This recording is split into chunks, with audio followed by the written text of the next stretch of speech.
them. We couldn't look any more different, right? Carlin describes himself as fat, bald, and nasally. I'm, in pretty good shape. Black. And I guess some people say I'm nasally. Ty Butler with you until 1 p.m. today. Looking forward to talking to y'all. 800-919-3776. Hit me up at Ty D. Butler. We've got my man Will Parkinson of the Turn on the Jets podcast. He's going to pull up at 11. And that'll be a fun conversation to have with him. Just about how training camp's going so far. I was asked last night on the TV show, should Jet fans be excited about Geno Smith, who was cooking the other day? I don't know that excited is the right word to use for a quarterback who's thrown 32 interceptions the last couple years, but I don't know. I guess intrigued that he can at least get the ball down the field. So we'll talk to Will and, of course, you about the New York Jets. 11:30, we've got Sideline to Sideline. 12 o'clock, hanging out with the fellas before the show, Joe Leo and Tom Bauer. Shout out to them. They want to involve ourselves in a little bit of a football exercise. Pick division winners and playoff teams in each conference. Do we get a Jet or a Giant in the playoffs? So we'll do that. A whole lot to do on the show today. As I said, we're going until 1 o'clock. As we get into the baseball, quick story for you guys. So June 18th is my son's birthday. My oldest son, Noah, turned 5 this past June 18th. And it was a fantastic day. I mean, just a day you would dream about. Go to American Dream Mall, the water park, phenomenal. It actually happened to be the same day as the Knick Parade, which I was pretty bummed about. Even though I'm not a Knick fan, it would have been cool to be a part of the experience. But we had a phenomenal, phenomenal day. And why I bring that up is because on that day, the Red Sox were on pace, check this out, to lose 100 games. On June 18th, the Boston Red Sox, they were on pace to lose about 100 games. 100. And since then, the Yankees have gone 19-24. That is a 72-win pace. And the Red Sox, who once again last night come away with the victory. They had no business winning. Did it in extras against the White Sox, trailing in the ninth inning. They come back and win.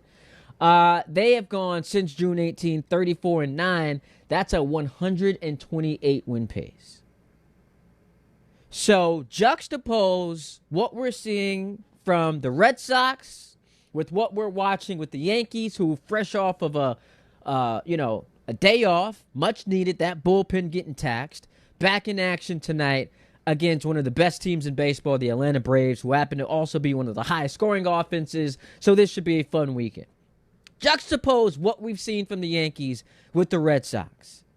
And I know our radio station loves running back the greatest hits every time every time this year about this time, about how spoiled Yankee fans are and how they should appreciate making the playoffs every year. I've told y'all, among the greatest hits, that track right there is trash. It is absolutely garbage. Hot garbage. Because here's the one thing that I can say. You cannot credibly watch this version of the Yankees and how they're trending and say that fans who complain are spoiled, are unappreciative, are ungrateful. You can't do it with credibility. And I know it's become the cool thing to do on this radio station because we got a lot of Met fans who, wallowing in their own misery, want to sit there and pretend like the way you actually fan is to compare yourself to what the other team in town is doing, and thus you should be grateful. That's not how it works. The Yankees have been abysmal. They have been a train wreck. Boring. And you got a little bit of spice because of the Lombard Jr. call-up. and what he did in his first game. So for a moment, it was able to hide what was really going on. And that's the fact that this has been one of the worst teams in the league the last month, especially when you watch just how awful they are on offense and how they're kicking the ball around in the field, sliding past bases. And at no point can you consistently say, oh, yeah, I think that's a team I'm watching that can get to the World Series. So it's not about being ungrateful. It's not about being spoiled. It's about watch the product and tell me that looks like a team that you are seriously saying could win the World Series this year. And as we recap, and I get it was a couple days ago, but as we look back on that pathetic trade deadline, credibly say to me, this is an organization that is serious, that is operating with the level of desperation needed to win the title this year. Because here's the thing, when they acquired Luis Garcia Jr., I thought, ignorant of me, right? Wait until you see the rest of what's going to happen. I thought to myself, okay, it's the first of many moves. I was a little bit excited. I liked it. And I also was bothered by some of the immediate reaction from the Yankee fans all over social media. Because here was the thing that I found to be appalling. For months, all we've done is complain about the ineptitude of this offense. Desperately need a bat or two. And so when the Yankees go out there and get you that bat, the first response can't be, well, where's he playing defensively once Judge and Stanton can come back? That can't be your immediate response. They went out there and got one of, if not the best bat available on the market. And so I thought it was fascinating for the response from Yankee fans who I came across on social media to be that of, what's the fit? Man, damn the fit. They need offense. The hell are we talking about what the fit is? You're thinking about and projecting October's lineup. Can we get there first? Because the way that this is trending, I understand they have a 7-game lead in the wild card.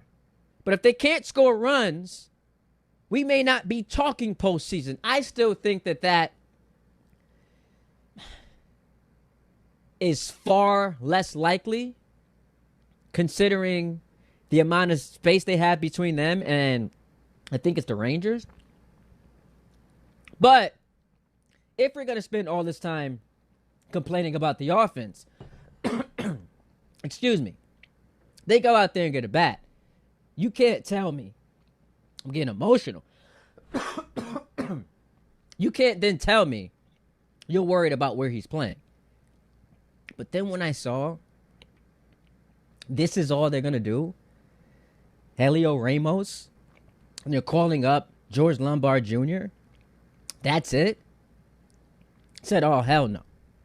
But as we sit here today and see that was one of only 2 moves, you can't defend it. You simply can't. Because the reality is, if your plan is, hey, we have 4 guys coming back from injury, they'll save our season, that's a terrible plan. That's a terrible plan. 4 key guys, significant to this team accomplishing its ultimate goal. But they are going to be what serves as a catalyst to saving our season. It's a horrifying plan. Bellinger, I think, will be fine. Though he's had a very underwhelming season, I think he'll be fine. We saw him on the field at Yankee Stadium running.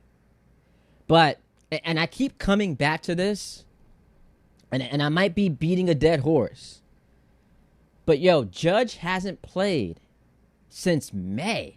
And even before it was announced what the injury was, we had saw in the 2 weeks leading up to it, he had been struggling.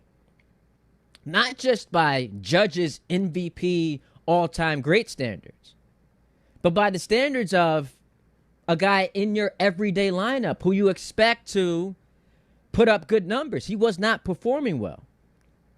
And so when I watched him the other day say, oh, yeah, the plan was always to come back, I'll be back. Yes, it's great to hear that. You love that there is some optimism that he's at least disseminating to Yankee fans who haven't heard from him in months. And you want to see it, but how am I supposed to feel about Judge, as great as he is? All the accolades, all of the praise we harp on him, as great as Aaron Judge is, the fact that he has yet to resume baseball activity. It is August 7th. Hasn't been able to work out. And he's just going to come back and turn it on during the biggest games of the year. Where people already have, if we want to keep it a stack, man, people already have their reservations about Judge in the playoffs, last year notwithstanding when he hit 500. But to miss at the very least 3 months of the season, we know he's not going to be 100% healthy when he comes back. We know he's going to always be one swing away from re-injuring that rib. To have confidence that he's going to be your savior, how am I supposed to feel about that? And does me pointing that out make me spoiled, ungrateful, unappreciative? Come on, man. We've got to do better with the commentary. We so often on this station want to coach Yankee fans as far as like how they should feel, as how they should fan. Let's call it what it is. And what we have been saying is a very weak American League all year long. They sit here today 13 games above 500. They sit here today tied in the loss column with the Red Sox, who had their fan base crushing them for the first 2 months. Talking about how ownership should sell the team. And now the Red Sox, who play the A's this weekend, as you're going to be in a battle with the Braves, all of a sudden could be ahead of you once we get to Sunday. So, of course, Yankee fans should be panicked. The trade deadline was pathetic. Coming into the season, you didn't love the team to begin with, even when they were healthy. You didn't simply want them to just run it back, and that's what they did. And now, what it appears is Brian Cashman's plan either is, hey, we're punting because our best player might not be able to give it a go, which I think is, to me, inexcusable if the general manager, who for a decade has told me this is a crapshoot when you get to the postseason, all of a sudden is deciding he doesn't believe in that crapshoot. And the Yankees aren't expected to be as good of a team without their best player. But if it's a crapshoot, all that means is you got to just get in. And you can make it happen. You can do some damage. And so if the plan is we're not going for it because our best player is either going to be best case scenario compromised or even worst case not there to begin with, or you're just like throwing your hands up and saying, hey, we've got 4 significant pieces coming back. If that's the plan, it's terrible. Absolutely. And then we get to Stanton. Forget about it. And I said this a couple of years ago because I was doing the post-game shows following the Yankee playoff games.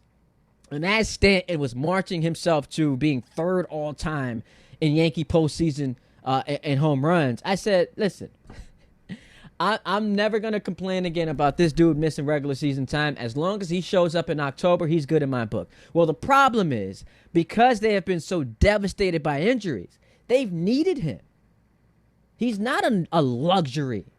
2 years ago, it felt like regular season luxury. You get to the playoffs, Stanton will be fine. Now it's like No, man, they're scoring 2 runs a game. And even when they get to the playoffs, he hasn't played since April. And you might even need him to go to right field. And then Rodon, the fourth of the guys you're depending on, you'll never be able to convince me I should trust him. And so the Red Sox, 43 days ago, were 15 and a half games behind the Yankees. They're now tied with them in the loss column. Tied with them. And my mind keeps going to, we are on the doorstep of a nightmare scenario. Could you guys imagine a Red Sox-Dodgers World Series? And I get that this conversation might appear to be premature for some folks, but there are a lot of Yankee fans out there watching the Red Sox, and I was dialed into that game last night. As they're coming back, I think 5 separate times they trailed in that game against the White Sox, and they win it in 13 innings. As you're seeing what the Red Sox have done, 34-9 since June 18th. Unfathomable. 15-game win streak. They've now won 8 straight. All they do is win. And they're doing it in different ways. Doesn't matter the situation. They're beating you. And so it's hard for many of us not to picture the doomsday scenario. The worst case of, imagine this carries over to October and they go from how embarrassing they were to start the season to being in the World Series, 4 wins away from another championship. And now on the other side, you've got the Dodgers, who Yankee fans have grown to hate because they look at the Dodgers and they don't see a reflection of themselves. They see a reflection of who the Yankees used to be, a team they used to root for. That is, man, Red Sox-Dodgers World Series. Who are you rooting for?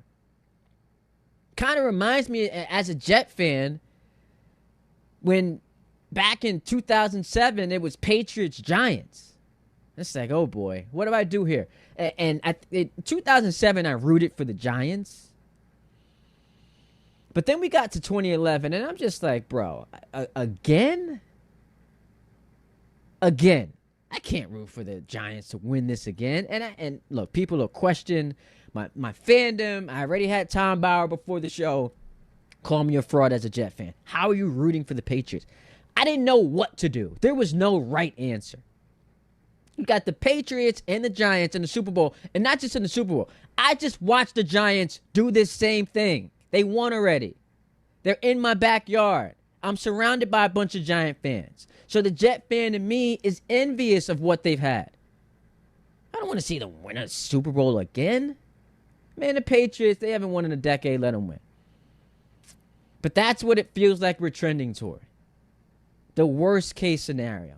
Not only do the Red Sox pack you up in the postseason, but this dance continues. And they ride the wave all the way through October. They're in the World Series. And now you as a Yankee fan have to sit there and pick the worst of or the best of these two bad scenarios. And that is, you want to see the Dodgers cement the three-peat? Is that what you really want to see? And there are a lot of younger Yankee fans who don't remember the 4 championships in 5 years. Yo, there are a lot of Yankee fans who don't remember the 2009 World Series. And I've told this story before. But I remember when I used to produce Dave Rothenberg's show on Saturday mornings. What a blast it was. And this caught me off guard because, like, sometimes you need to be confronted with situations in order to, like, fully grasp what the reality of it is outside of your orbit. And there's a caller who's like, man, I wasn't old enough to remember 2000, and it just blew my mind. You're not old enough to remember 2009. So it's why I get so frustrated when we'll have, and Don does it, and I love Don, when he does the whole, hey, Yankee fans are unappreciative. They want an all-star at every position. They want to win a championship every year. No, that's not what Yankee fans want. There is a legitimate segment of the Yankee fan population who does not remember 2009. They don't remember it. It's been that long. And so it blew my mind hearing that caller say that to me. So now you're staring at either the Dodgers, if we do get there, the Dodgers securing a three-peat. The Dodgers are the new Yankees, or it's the Red Sox, who like every couple years decide, yeah, I think we want to win the title. And that could be what we're on the doorstep of. And so I've got a lot of frustration, a lot of emotions. Obviously, we are months away from that happening. But if the Yankees somehow can't find ways to score more runs, you could be looking at that. And it's hard for me to believe that the best player in baseball, as much respect as I have for that dude, he's just going to come back and pick right up where he left off. And in fact, we're hoping he doesn't do that because he was struggling before he got hurt. And so I'm in a way today, man. 800-919-3776. We'll get to your calls.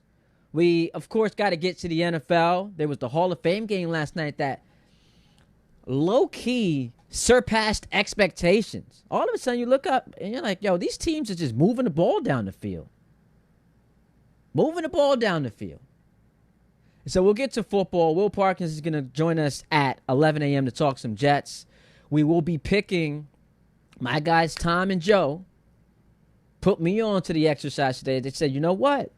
I think it's about that time we pick division winners and we pick playoff teams ahead of the football season.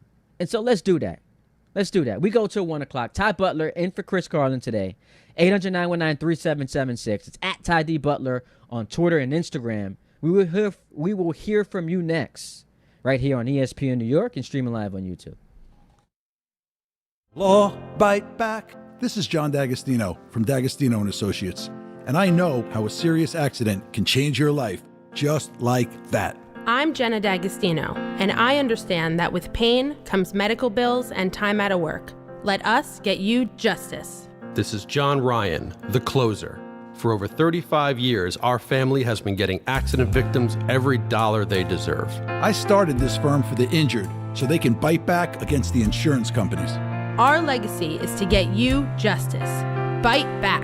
To get you paid, bite back. At D'Agostino and Associates, bite back means fight back. When you're hurt and they blame you, we bite back and get you every dollar you deserve. We have offices throughout New York and New Jersey, so call us first at 1-800-BITE-BACK. That's 1-800-248-3222. 1-800-248-3222. I've been there, and I'll be there for you.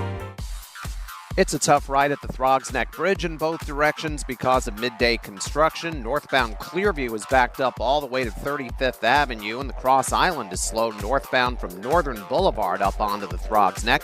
The Whitestone is no better. That's slow in both directions because of road work, and Bronx-Manhattan-bound Triborough Bridge is slow. You're backed up onto the westbound Grand Central all the way to LaGuardia.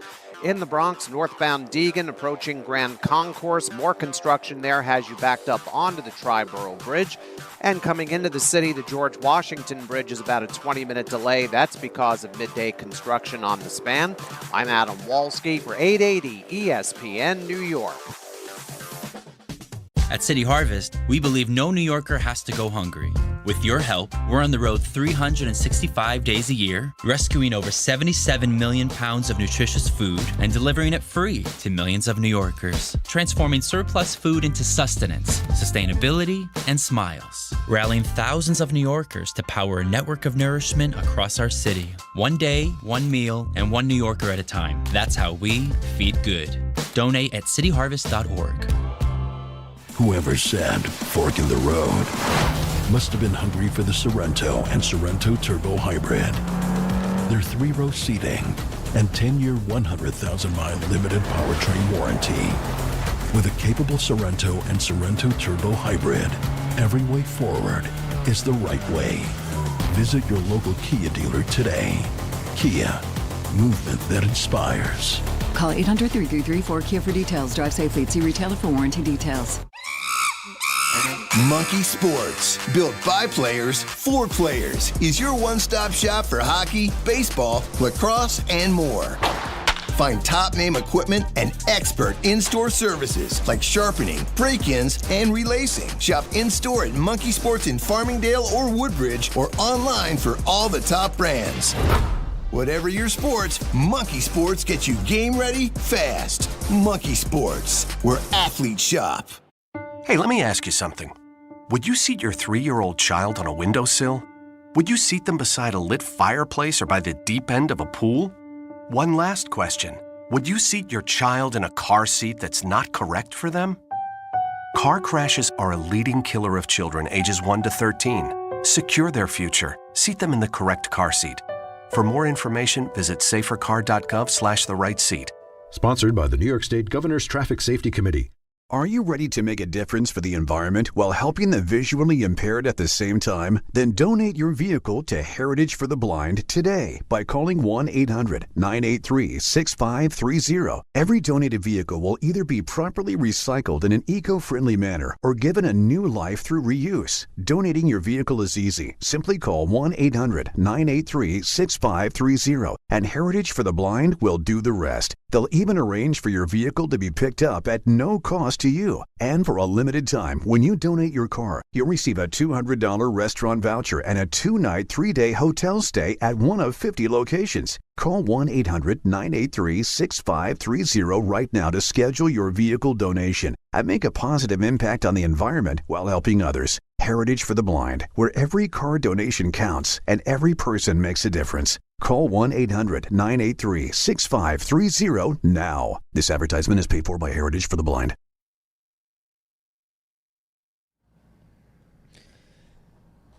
All right,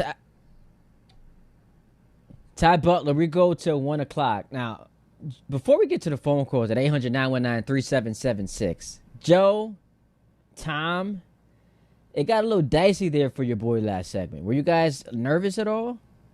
I was a little concerned on the second part when you really got emotional. I had my hand on the button to cover you and go to break, but I don't know why that. You think the Yankees had me so riled up, it just caused like a choking attack. And it's like when you're doing the show solo, there's just no like safeguard. There's no safety blanket, and so I've got to figure it out. Got to keep talking. I've got the water right next to me that I'm swigging on, and it's not doing any, it's not helping at all. And so I did get nervous. I feel like that's a point where you just take a couple of swigs of water and dead air be damned at that point. As you just did right now. Exactly. Yeah. Maybe this is like, did I go too hard on them? So the universe is punishing me? This is the Yankee gods coming back and striking you down. This is Don LaGreca, who feels like us Yankee fans are ungrateful and spoiled brats. And so he did something in the atmosphere, and now I'm choking all over myself. Well, to be fair to Don, the Mets have made the playoffs in back-to-back years just twice in 60-plus years. I just don't believe that fandom works that way. I think agree. It's the incorrect exercise. If we are now deciding we view our team through the lens not of what their win-loss record is and how we watch them on an everyday basis, but comparative to the other team in town. I don't know that it works like that. Yeah, listen, if you don't like what your team is doing, then, well, you shouldn't have been a fan of them in the first place. You chose the wrong team. How about that? Oh, okay. I like it. So if I had just dropped dead as I'm choking, what happens for the rest of the show? The first call would have been to John and said, hey, John, Ty might be dead. What do we do for the next 2.5 hours? And it's happening. It's being live streamed, which is like, man, that takes it to a completely different level. Now that we're doing the YouTube thing, like I dropped dead live stream so everyone sees it. Well, then maybe you'd make awful announcing. So, what does that do for our views? Do you think they spike? Yeah, I mean, it would be great for the station. If you had a host just drop dead during the show, I think that's definitely going viral. So my question is, Tom is now making the call to John. I think at that point, Joe, you're a host of a podcast. You then have to carry the show, correct? I feel like Tom and I could do, worst comes to worst, I think Tom and I could hold it down for a little bit. But I'm saying as he's on the phone, like we now need someone to carry the rest of the segment. Are you popping a microphone on and saying, all right, like, I can do this? Literally pushing you aside as you're convulsing on the ground? Yeah, it's like the Obsession, the end of the movie Obsession, where once she comes back to, being Nikki. No, don't stop spoiling the movie. It just released like 2 months ago. He did that on the Sunday show already. It's fine. People got so mad at me. Why did I think that Obsession came out in 2025? Well, it may be released on like an independent circuit in like 2025. Like it probably made its way. It just made its way to the theaters this year. It doesn't mean that people haven't seen it in 2025. Yes, I guess it wasn't the right thing to do. First watchables, recapping a movie that just came out. No, once it gets out of the theaters and it's like starting to stream, then I feel like after like a week or two of streaming, then maybe it's more fair game. All right, Black Metronome says spoilers, chill out. So let me chill with the Obsession thing. But Joe, so so I pass out, I'm choking, I'm now dead. Do you come on, you take over, Tom's on the phone with John trying to figure out like what the plan is. Are you mentioning that I died, or do you just like try to carry the Yankee conversation? Well, I think if we're playing this scenario out, I would throw to break, make sure that you're okay. If you're not okay and John can't find a replacement, then I think Tom and I would have to slide into the chair after the break. But at least you're making sure I'm okay. Oh, absolutely. Which I don't know how you can if we're not in the same room.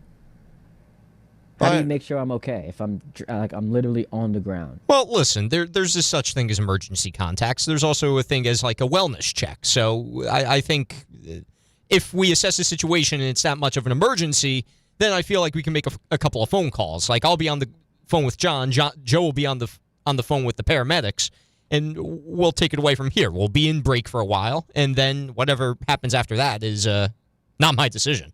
Oh man, I don't think we could go to break for a while. This is sports talk radio, man. We've got to get the content going. We got to get the people want to talk. Listen, the people might want to talk, but if there's no one there to talk to the people because somebody is having a medical episode, then I think that takes precedence over anything else. All right, so I will say this just to warn y'all in advance. The throat still hasn't fully recovered. Interesting. There's a little bit of scratchiness, which by the way didn't exist up until 10:10, which is annoying me. Like if there was I've been up since 4:30. So if there were signs leading up to this, I would have taken like the necessary measures.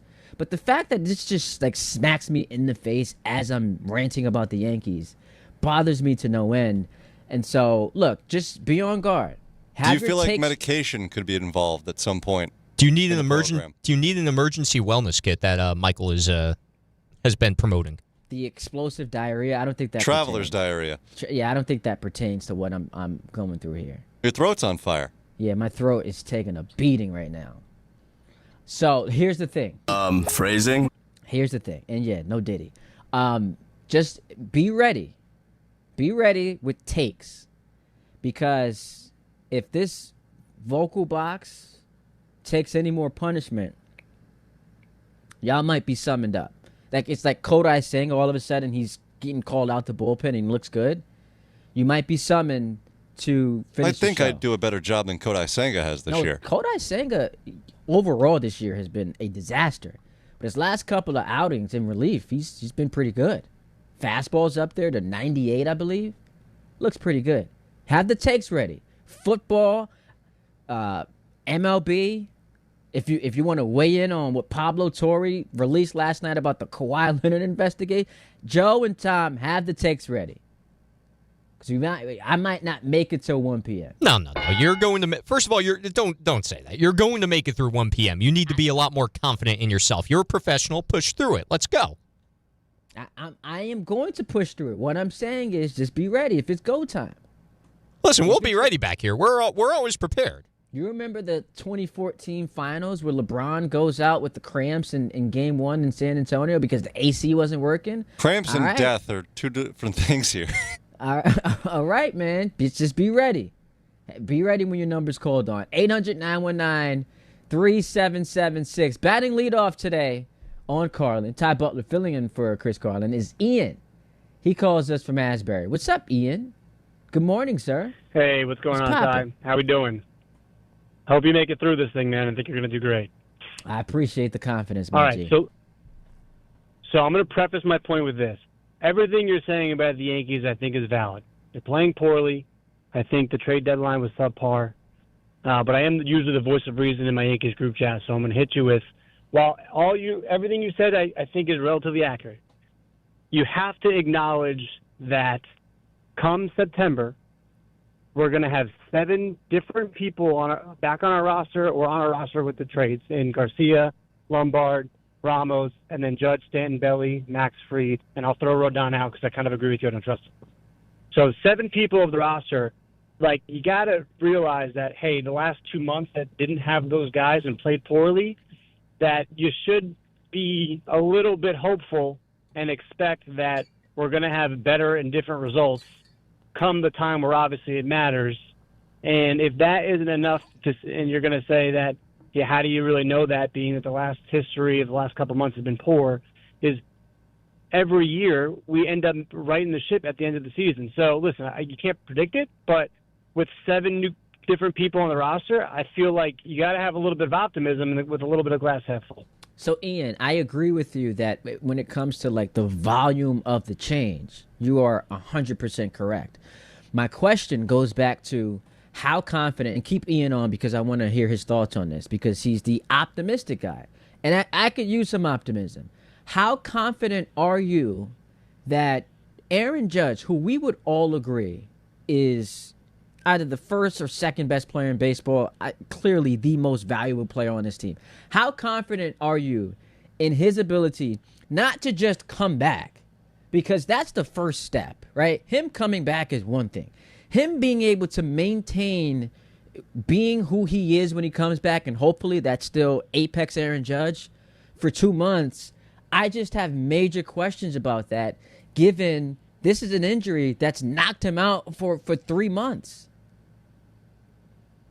I would be illogical to say that I'm 100% confident, but at the same time, he's Aaron Judge. So to me, if he played at his worst, it's still better than what we have.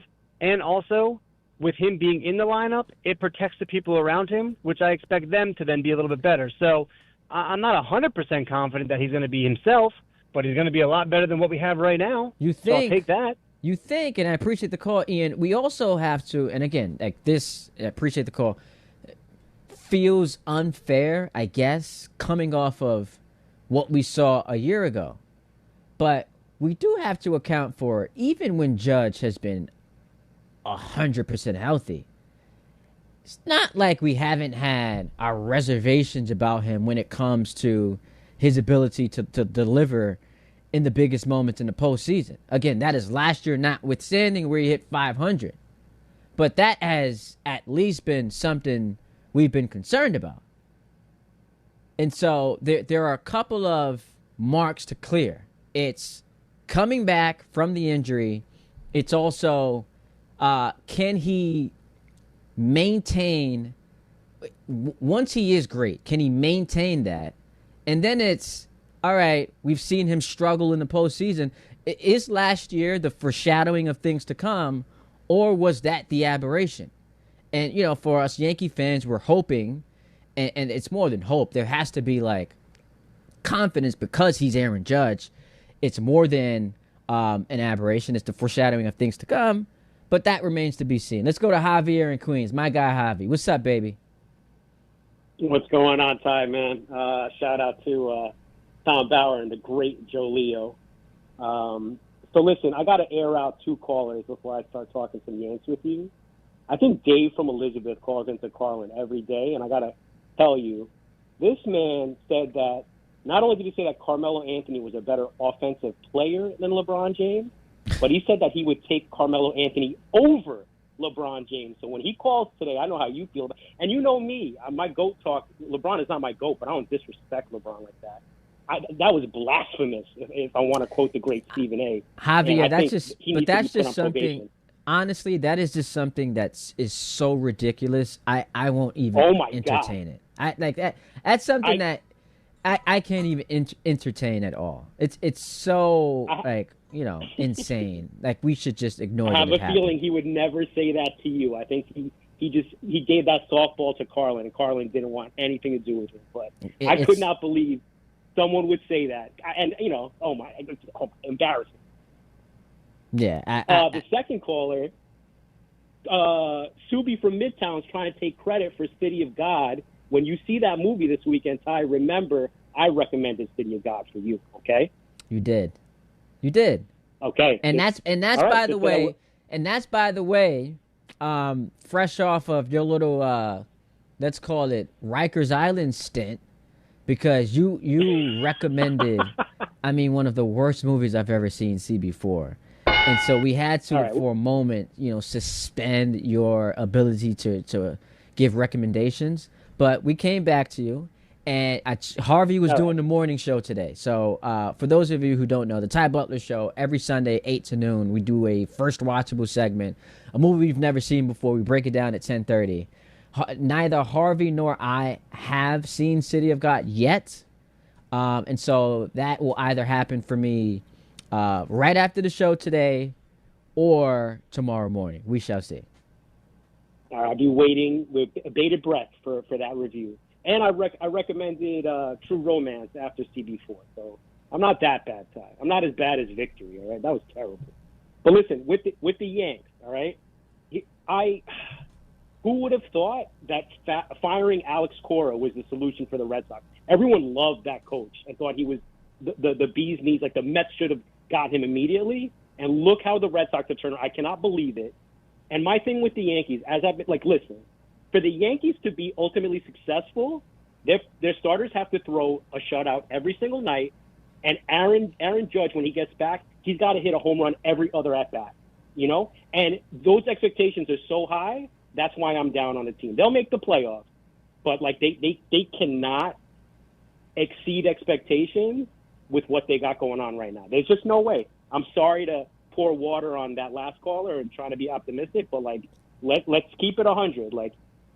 If you expect Judge to come back and mash and not expect him to be a strikeout monster, you're expecting a lot, because he's coming back from a major injury. He hasn't played in a while.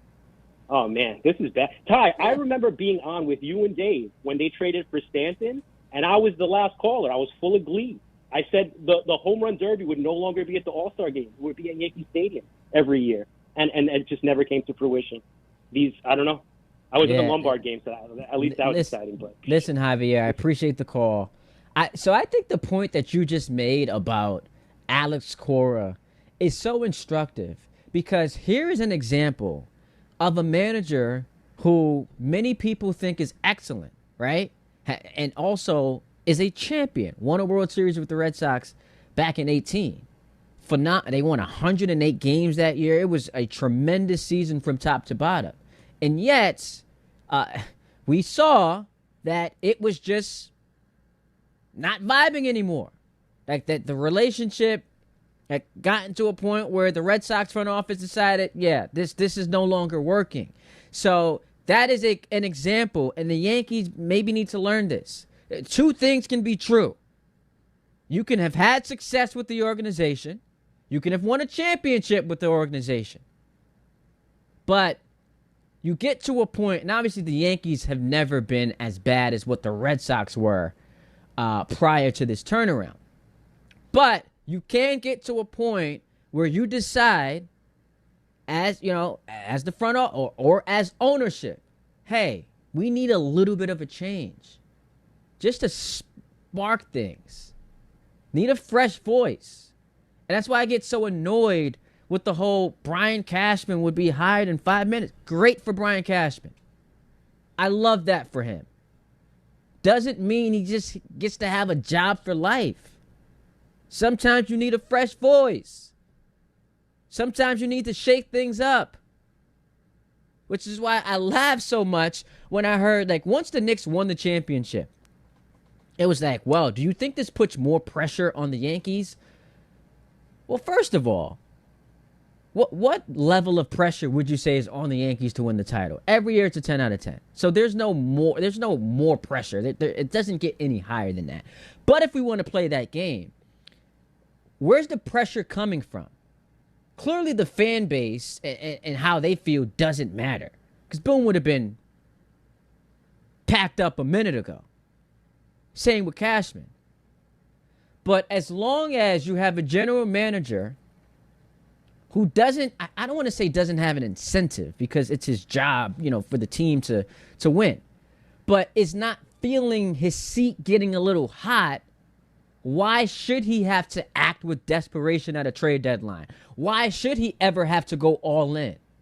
We'll be fine. We'll be all right. We'll get a couple players back who've been hurt, and we'll make a run. And if not, we'll try to fix this thing up in the offseason. If that is the life he's living as a general manager, then where's the pressure coming from? 800-919-3776. I see you callers still want to talk Yankees, so we'll take a timeout. Get back to your phone calls at 800-919-3776. And then we get Will Parkinson, who comes to us via the Turn on the Jets podcast. My guy does a tremendous job in the content creator space. Talk a little football. Get on the Jets and the Giants. Play a little sideline to sideline game with Tom and Joe Leo. So a whole lot to do. Whole lot to do as we go to 1 o'clock, leading you into the Michael K. Show. By the way, Michael K. back from vacation this afternoon. So I know a lot of Yankee fans have been waiting to hear about his thoughts on the current state of affairs, on the trade deadline. So we'll get to hear from K at 1 o'clock. But until then, it's you and me right here on ESPN New York, and we're streaming live on YouTube. Hey, Yankees fans. Join us at Yankee Stadium on Friday, August 21st, as the Yankees take on the Toronto Blue Jays. And don't miss Cody Bellinger Bobblehead Night, presented by T-Mobile. The first 18,000 guests through the gates will take home an exclusive Cody Bellinger bobblehead. Get here early, grab the giveaway, and cheer on the Bronx Bombers. Tickets are available now at Yankees.com/tickets. Calling hard seltzer lovers. Searching for the tastiest seltzer? Look no further.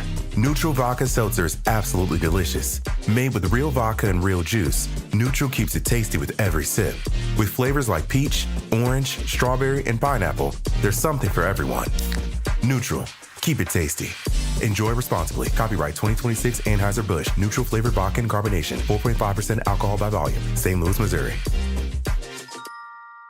If you've been injured on a construction site, then you need a lawyer who knows New York's unique labor laws. At the Parisman Firm, they have decades of experience handling construction accident cases and a proven track record of delivering huge results. Their team has already recovered nearly $1 billion for hardworking New Yorkers. From scaffold accidents to slip and falls and equipment failures, they've got your back. Call the Parisman Firm now at 718-WORKERS. That's right, 718-WORKERS, because your case is their cause. Get the justice you deserve today. Harry Douglas here to help you ignite your taste buds with Firework Freeze 5-Hour Energy Shots. Juicy cherry, citrus lime, and blue raspberry. It's that iconic freezer pop flavor, but with none of that guilty sugar aftermath. The perfect summer kick. It's delicious, portable, zero sugar energy shot bursting with flavor. Bring on the summer with Firework Freeze 5-Hour Energy Shots. Available online at 5hourenergy.com and on Amazon. Do you read more about your team in the off-season than in the season? Does your game day outfit include a brown bag with eye holes? Then you may be a fan of a BST or bad sports team. Luckily, when you bundle your home and auto insurance with Progressive, you're protected. Because seeing your painted face in the rearview mirror after a loss isn't just depressing. It's distracting. Visit Progressive.com today. Progressive Casualty Insurance Company, affiliates, and other insurers. Covered subject to policy terms. Not available in all states or situations. Back to school starts now. Get long-lasting battery life on the Dell XPS laptop powered by Series 3 Intel Core so you can work from anywhere. Now starting at $699 with exclusive student pricing starting at $599. Complete your setup with savings on select monitors and must-have electronics and accessories. Limited time deals and free shipping on PCs and more await you at Dell.com/deals. That's Dell.com/deals.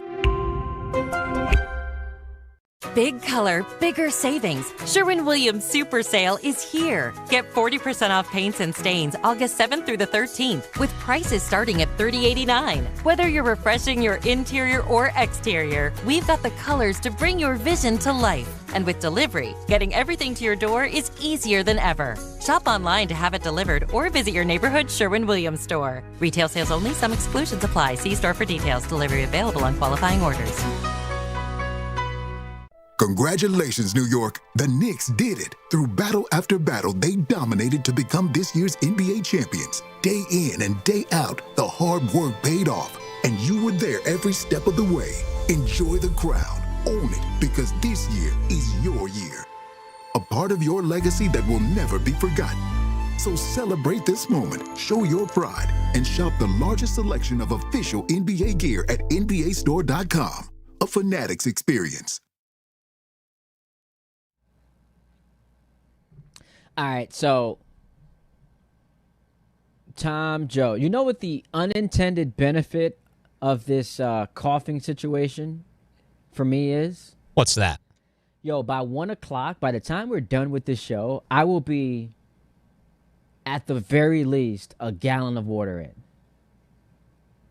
At the very least. So you're happy that you're guzzling the water? Well, I'm just saying, like, that's the benefit. I don't like that, I'm nervous that my voice is going to go out during the show. But the gallon, I typically would take an entire day to get through. This is happening pre-1 o'clock. You've never just, chugged it before so that way you can meet your daily requirements or anything? Yeah, but that's not the best way to go about it. You get all bloated and you feel full. I don't think that's the smart way to attack it. See, with you being the marathon man, though, Ty, I'm surprised that you haven't reached, drinking a gallon of water by, middle of the afternoon more often than not. No, that typically happens. What I'm saying is, I can't imagine I've ever done it by 1 o'clock. That's nuts. 1 o'clock is crazy. Even with the two kids, you still haven't done that before. What would two kids? How would that have anything to do with I don't know, the amount of water I drink? I figured it would wear you out. Sometimes you just need a water break to decompress a little bit. So I'm running around chasing two kids around the house, and I'm so dehydrated that by 1 o'clock I've already guzzled a gallon of water. That's I think logic. I think that's possible. Man, that's the logic you're pulling up here with today. I'm gonna. That's exactly what I'm going with. That would probably wear me out. You sound so so like someone who doesn't have kids, and probably won't for a long time. Well, you should have, man. You just had a big birthday. You was out there bar crawling. You should have knocked somebody. Oh, here up. we go. Well, is that what Joe you want Leo. for your birthday? Joe Leo, would you agree? I know you producers love to be on the same team, and y'all hate disagreeing with one another. Would you agree that when you heard the recap of his birthday, where he's doing the bar crawl thing for 9 hours, to not come home with something, that is a bit of a failure? Oh, How it's old a are you, failure. Tom? How old am I? I'm 27 now. 27. He's in his prime. He's single. It's Saturday. It's a bar crawl in Jersey. 9-hour shift he put in out there, and he came home empty-handed. That's not a failure? Oh, it's a failure. But I would also say, and we'll peel back the curtain a little bit to the meeting, the prospects of who you might be taking home, you're not just going to take somebody home for the sake of it. That ruins the purpose, no? Well, doesn't that speak to Tom? In what Because way? the prospect should be endless if you pop out and you look a certain way and you talk in the right way. And it's your birthday? And it's your birthday. Well, if you remember correctly, the effort was made. It just ended with my friend deciding to spill his drink on one of the ladies we were talking to 10 seconds into the conversation, and that killed anything that was going to happen. Again, see, that's the problem with you, Tom. I'm not gonna punch my friend. No, but here's the thing, man. You can phrase it as, I'm not gonna punch my friend because you want to be dramatic. What I said was, there should have been, and I get this is a weird phrasing, so follow me. There should have been a role-playing situation. Hey, now. Where you tell your boy, like, hey, man, you're just, going to roll with the punches, no pun intended, just so I can impress this lady and show. You knock him out. don't got to hit him hard. Like, we watched SummerSlam this past weekend. You see what it looks like. You don't got to hit him hard. Knock him out. And so all of a sudden, you appear to this woman as her superhero. Yeah, no, Paused. But you see what I mean? No, Joe? I would Like I would not look like the hero. It was an accident, first of all, and second of all, that's just going to make me look psychotic. I want to be a gentleman. No, you are showing her. Listen, you are so good looking. I am not going to allow this man to disrespect you in my presence, even if he's my friend. Not to mention, the bar we were at usually has like security outside and cops right there. Doesn't matter. Listen, turn his mic off, man. I just hear a bunch of excuses. Ty, I'm with you on this one. Just a bunch of excuses. You call these excuses? I call this real life. Do you want me to get arrested on my birthday and have awful announcing say ESPN producer arrested for punching someone in the bar? Now we going arrested. He's the New York Yankees, bro. At the end of the year. Excuses, injuries, and this happened and that. Not even at the end That's of the year. what he is. Oh, really? And you're not the one who was giving excuses earlier. Oh, I might not make it through the rest of the show. I've got a little cough in my throat. That's not an excuse. And by the way, I'm just prepping y'all to be able to handle if things go south. I think I'll make it, but I'm doing my due diligence. But Joe, I'm glad that you are on my side. This dude is excuse riddled and just can't admit I took an L. That's all I want to hear from him. We could have also had back alley Tom. Like, you could have. I agree with you, Ty, in the sense of I'm willing to stand up for you, and it goes a certain way. And if that happens and it doesn't work, well, then you shot your shot. At least you did it, man. And you attempted to do something. But to stand idly by and apologize, I'm so sorry that I spilt my drink on you. And there goes your shot. And that's how your birthday night ends, bro. And then you wonder why you're in the situation you were in. You wonder why. Such a bad person. CJ's in Central Islip. He'll end the hour for us. What's up, CJ? What's going on, guys? How you doing? We're doing well, man. Talk to me. What's going on? All right. So first thing, don't hit anybody. Don't listen to this guy. He's gonna ruin your night, man. But I want to talk on the Yankees manager situation. Everyone's talking about getting rid of Boone. We should. If you look at the stats over the last three managers, right? You had Torrey there for 12 years. You had Girardi there for 10. What do they have different than Boone, who's been there for 9? They had championships. Torrey never missed the playoffs. He's a Hall of Fame manager. I understand that. Girardi, it was kind of controversial when he got let go as well. He also had a ring. What does Boone have to show for the past 9 years? Granted, he has a decent winning percentage, but other than that, it's excuses. And he's like, okay, the injuries are hitting me. You have an all-time great talent on your roster right now, and honestly, you're not giving him the proper utilization that he needs. The support's not there, and that goes all the way up to Cashman as well. Something's got to change here, and it's getting to the point where Yankee fans are going to have to start, making a little bit of a stink about it. Yeah, listen, I appreciate the call, CJ. It's not going to happen. The fans are still going to show up to the games. They're still going to watch, which is why it's always crazy when it gets termed Yankee fans are unappreciative. Check out the Yes Network ratings. Check out the attendance, both home and road. The Yankees show up. So they're not unappreciative. They're not ungrateful. They just want to see their team win. As far as I'm concerned, Boone should have been gone multiple times. After that debacle in Fenway back in 2021, where his contract's up, dub. He's out of here. After the World Series in 2024, and we saw the team just embarrass itself in Game 5 in that 5th inning, should have been gone. And that's one of the biggest issues. It's not just the losing. What frustrates me, and I know we got to hit a break here, how often they appear to just be unbuttoned up and undisciplined. That's got to fall on somebody, right? 800-919-3776. Will Parkinson, Turn Off the Jets podcast. He joins us next to talk a little football, and we get into the conversation about them. Not just the Jets, though. We'll go all around the NFL. Had the Hall of Fame game last night that actually ended up low-key being fire. So we get into that and more with Will Parkinson, who hops on next. Ty Butler in for Chris Carlin, going till 1 o'clock right here on ESPN New York. 1-877 Cards for Kids.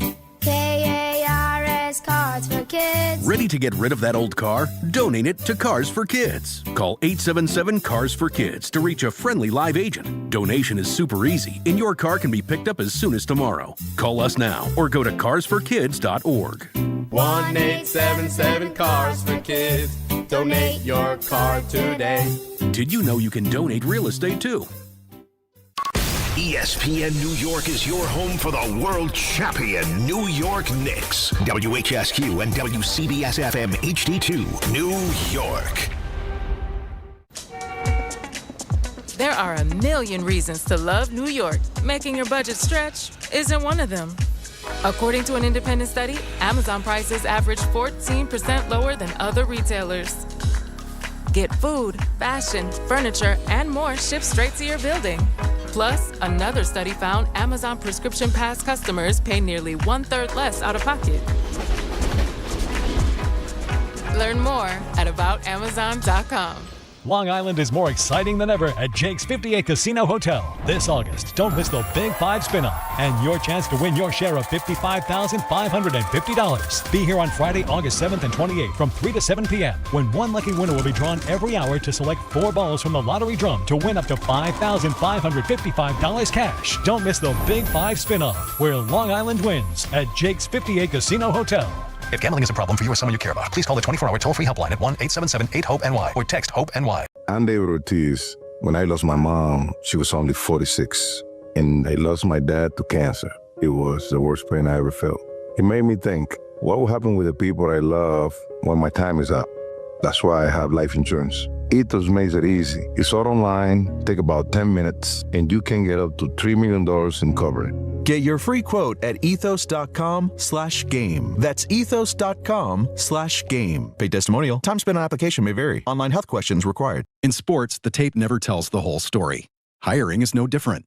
AI can make candidates look like an MVP on paper. So knowing the person and the skills behind the resume matters. That's where Robert Half changes the game. Our recruiters combine their expertise with award-winning AI to evaluate skills and fit quickly. Learn how we can find you specialized talent in finance, accounting, technology, and more. At Robert Half, we know talent. Visit roberthalf.com/talent today. This is Carlin.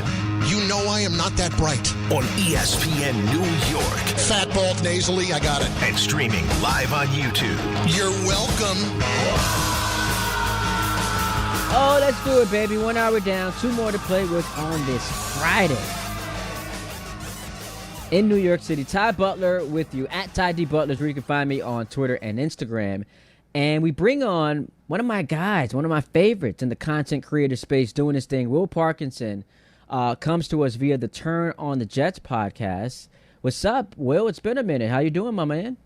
Good, man. Thanks for having me. Yeah, we're in peak summer training camp.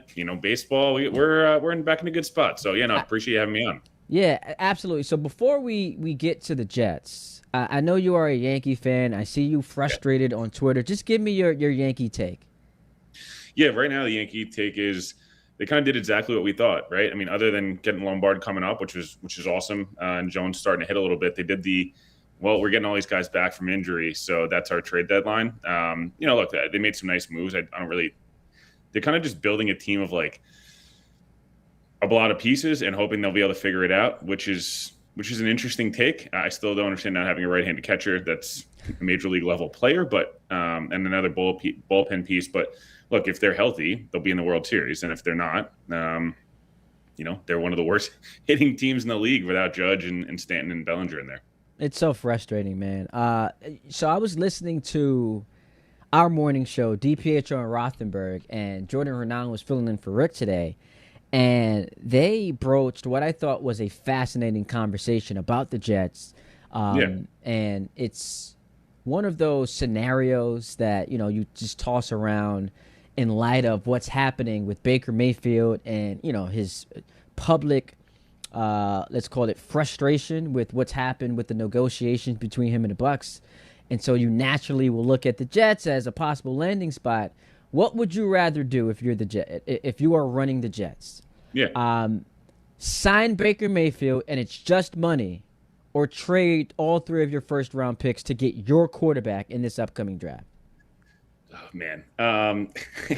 I think the Baker thing becomes really interesting if the Jets overachieve this year and they're a team that's a 8-9 win team that's, their first round picks fall at like 10, 14, and 21 or something like that, where it's going to be really difficult to get into the top three. Hey, some of the college quarterbacks don't perform the way we think they're going to perform, and Baker's out there, and it's like, hey, man, the roster is going to be so good around him that we could be a team that can compete for the division. And Baker's been a guy who's had some really awesome years, and he's won some playoff games and things like that. I wonder with Baker a little bit is he as attractive of an option at $60 million a year entering his mid-30s with a guy who, while Baker's not an old player by any means, and quarterbacks play forever now, as we know, he's still going to be 32 next year. And last year wasn't great, got banged up a ton. And there was a lot of things around him with that staff that was a little off. But, you just wonder, like, if you're the Jets, and I know they've tried everything, right? They've tried the Rodgers and Favre and guys like that. They've tried the journeyman,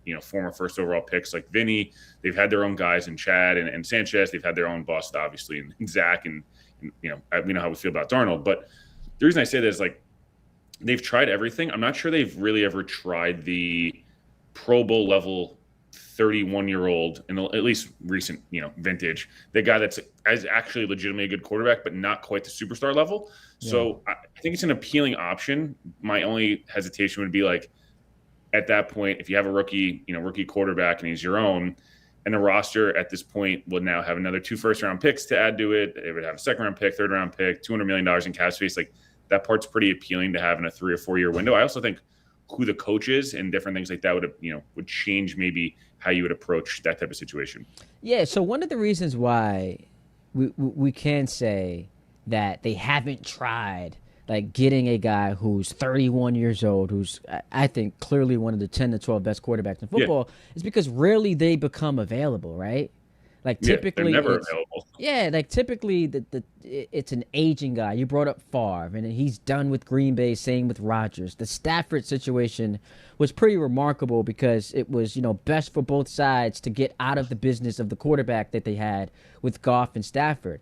But Russell Wilson gets traded. He's over the hill. And so, for the most part, this is like this is more like an NBA trade.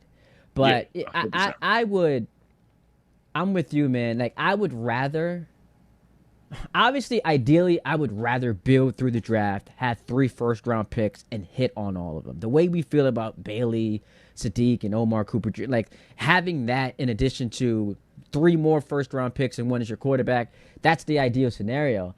I just think that this is too appetizing to pass up, especially.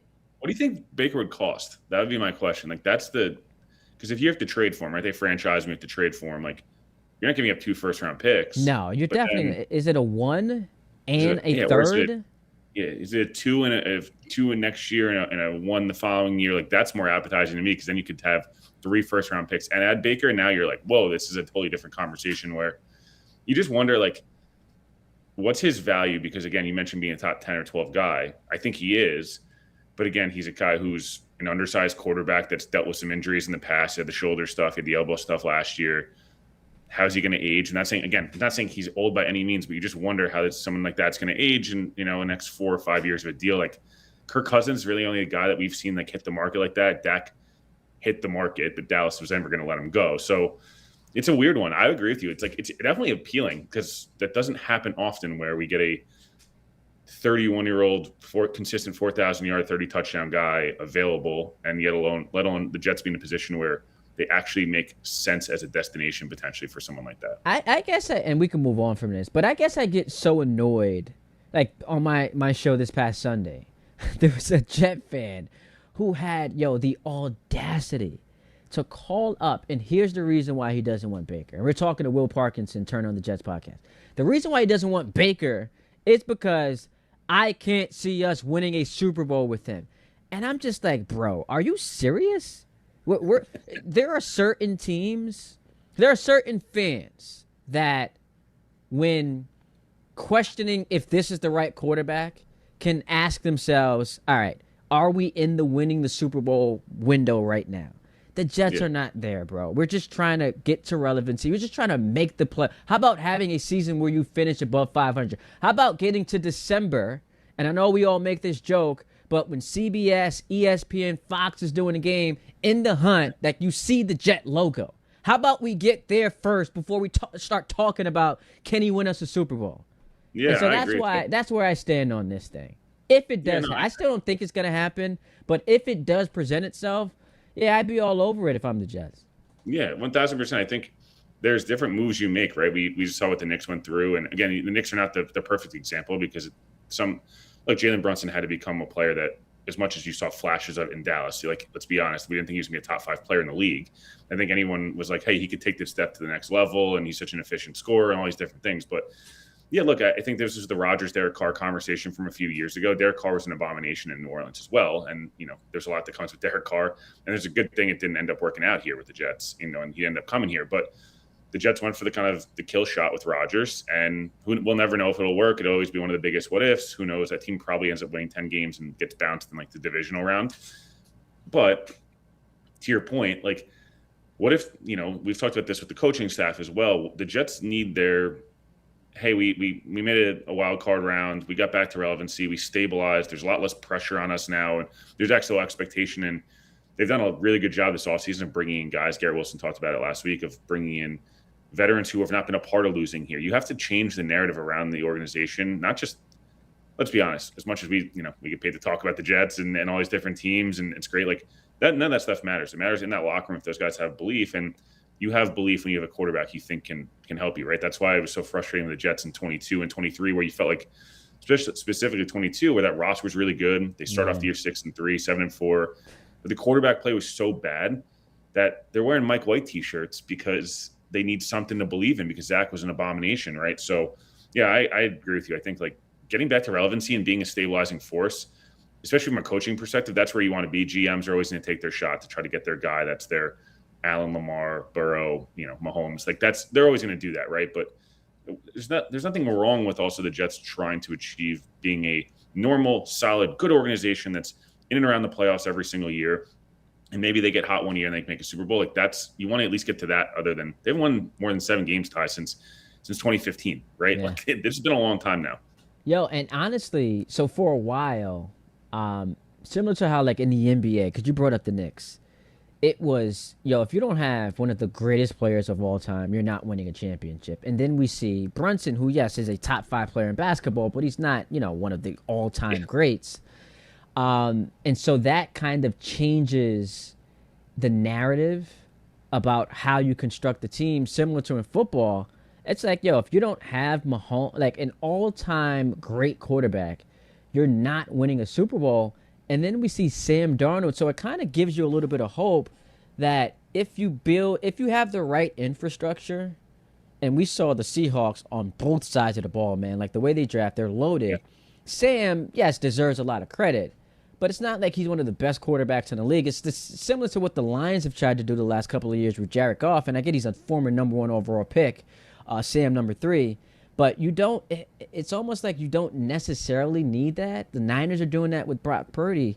All of that to say, with the Jets, we all are starting to feel optimistic about the program Muji is building, because on both sides of the ball, you see that there's legitimate talent. We've had years where we've come in, it was man, they don't have any difference makers. They're just a terrible team. That's not the case this year.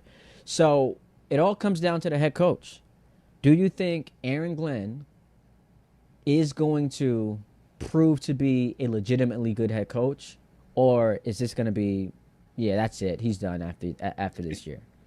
Nah, even further your point, by the way, do we think Jalen Hurts is some elite player in this league? I don't. And they steamrolled the Chiefs by 40 points in the Super Bowl. We saw, the Lions were a quarter away. The Niners were a play away, and, the year before that. So, to your point, if you have the right team, coach, and infrastructure, and you get hot and you're well-disciplined in the NFL, you want the star quarterback. But you also need a good roster that can do everything really well. Broncos, if Bo Nix is healthy, are probably in the Super Bowl last year. Yep. I don't think any of us consider Bo Nix this elite player. He's a good football player, but he's not, he's not in the class of Allen, Mahomes, et cetera.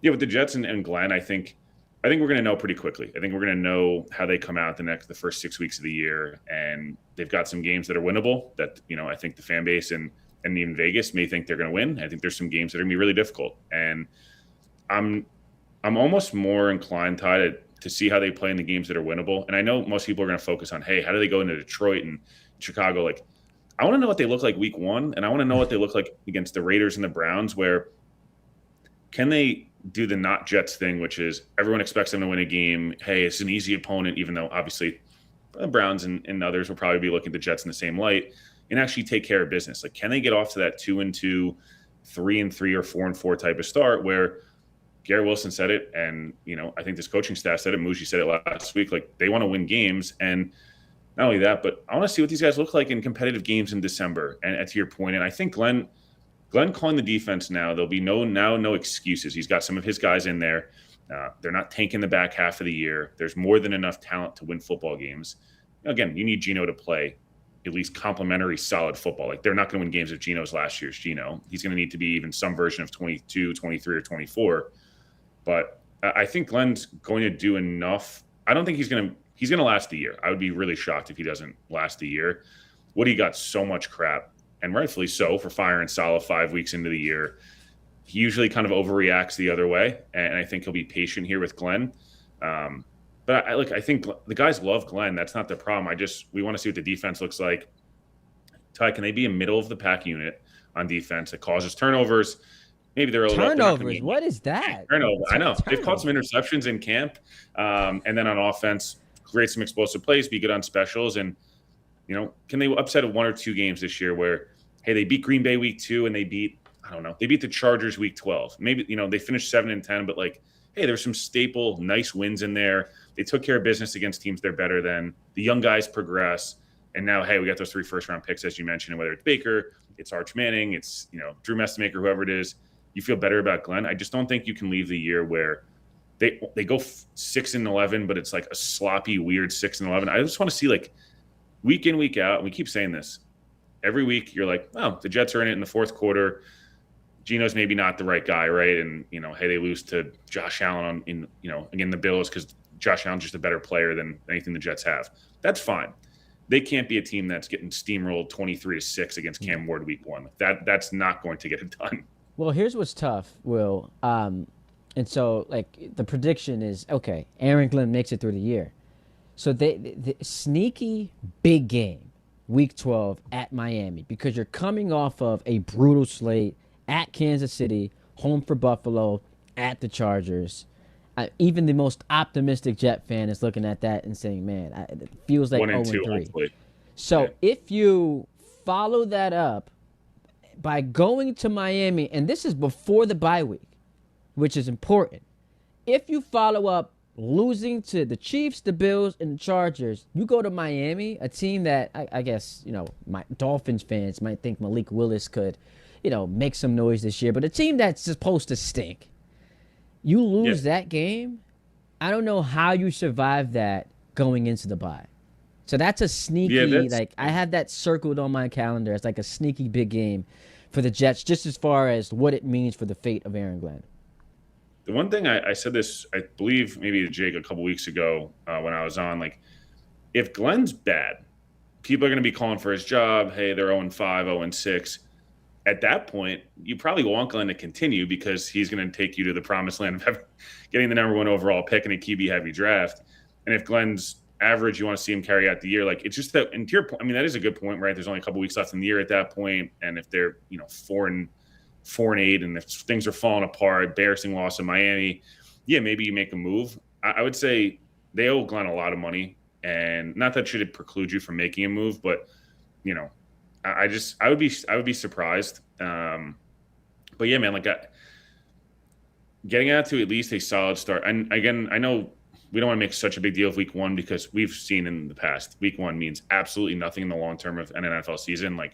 The infamous Rodgers in 21 coming off the MVP, they go to New Orleans in the weird hurricane game and they lost 45-3. Yeah. It was the Packers are going to be bad. And then they won 15 games in a row and Rodgers won the MVP again. So it didn't matter. And the Saints were very average. Yeah. Point being, does it matter long term of how the success of the Jets will be this year? No. But I think mentally, for this team, and we saw it last year. They came out great week one last year, and then they end up losing on a couple of very Jetsy mistakes. The Steelers, get a couple of bounces here or there, and things fall apart. If you win week one, Ty, like you come home to a Micah Parsons-less Packers who've never won without him, and it's a home game, and anything can happen. You're probably playing with some confidence. Gino's probably playing with some confidence at that point.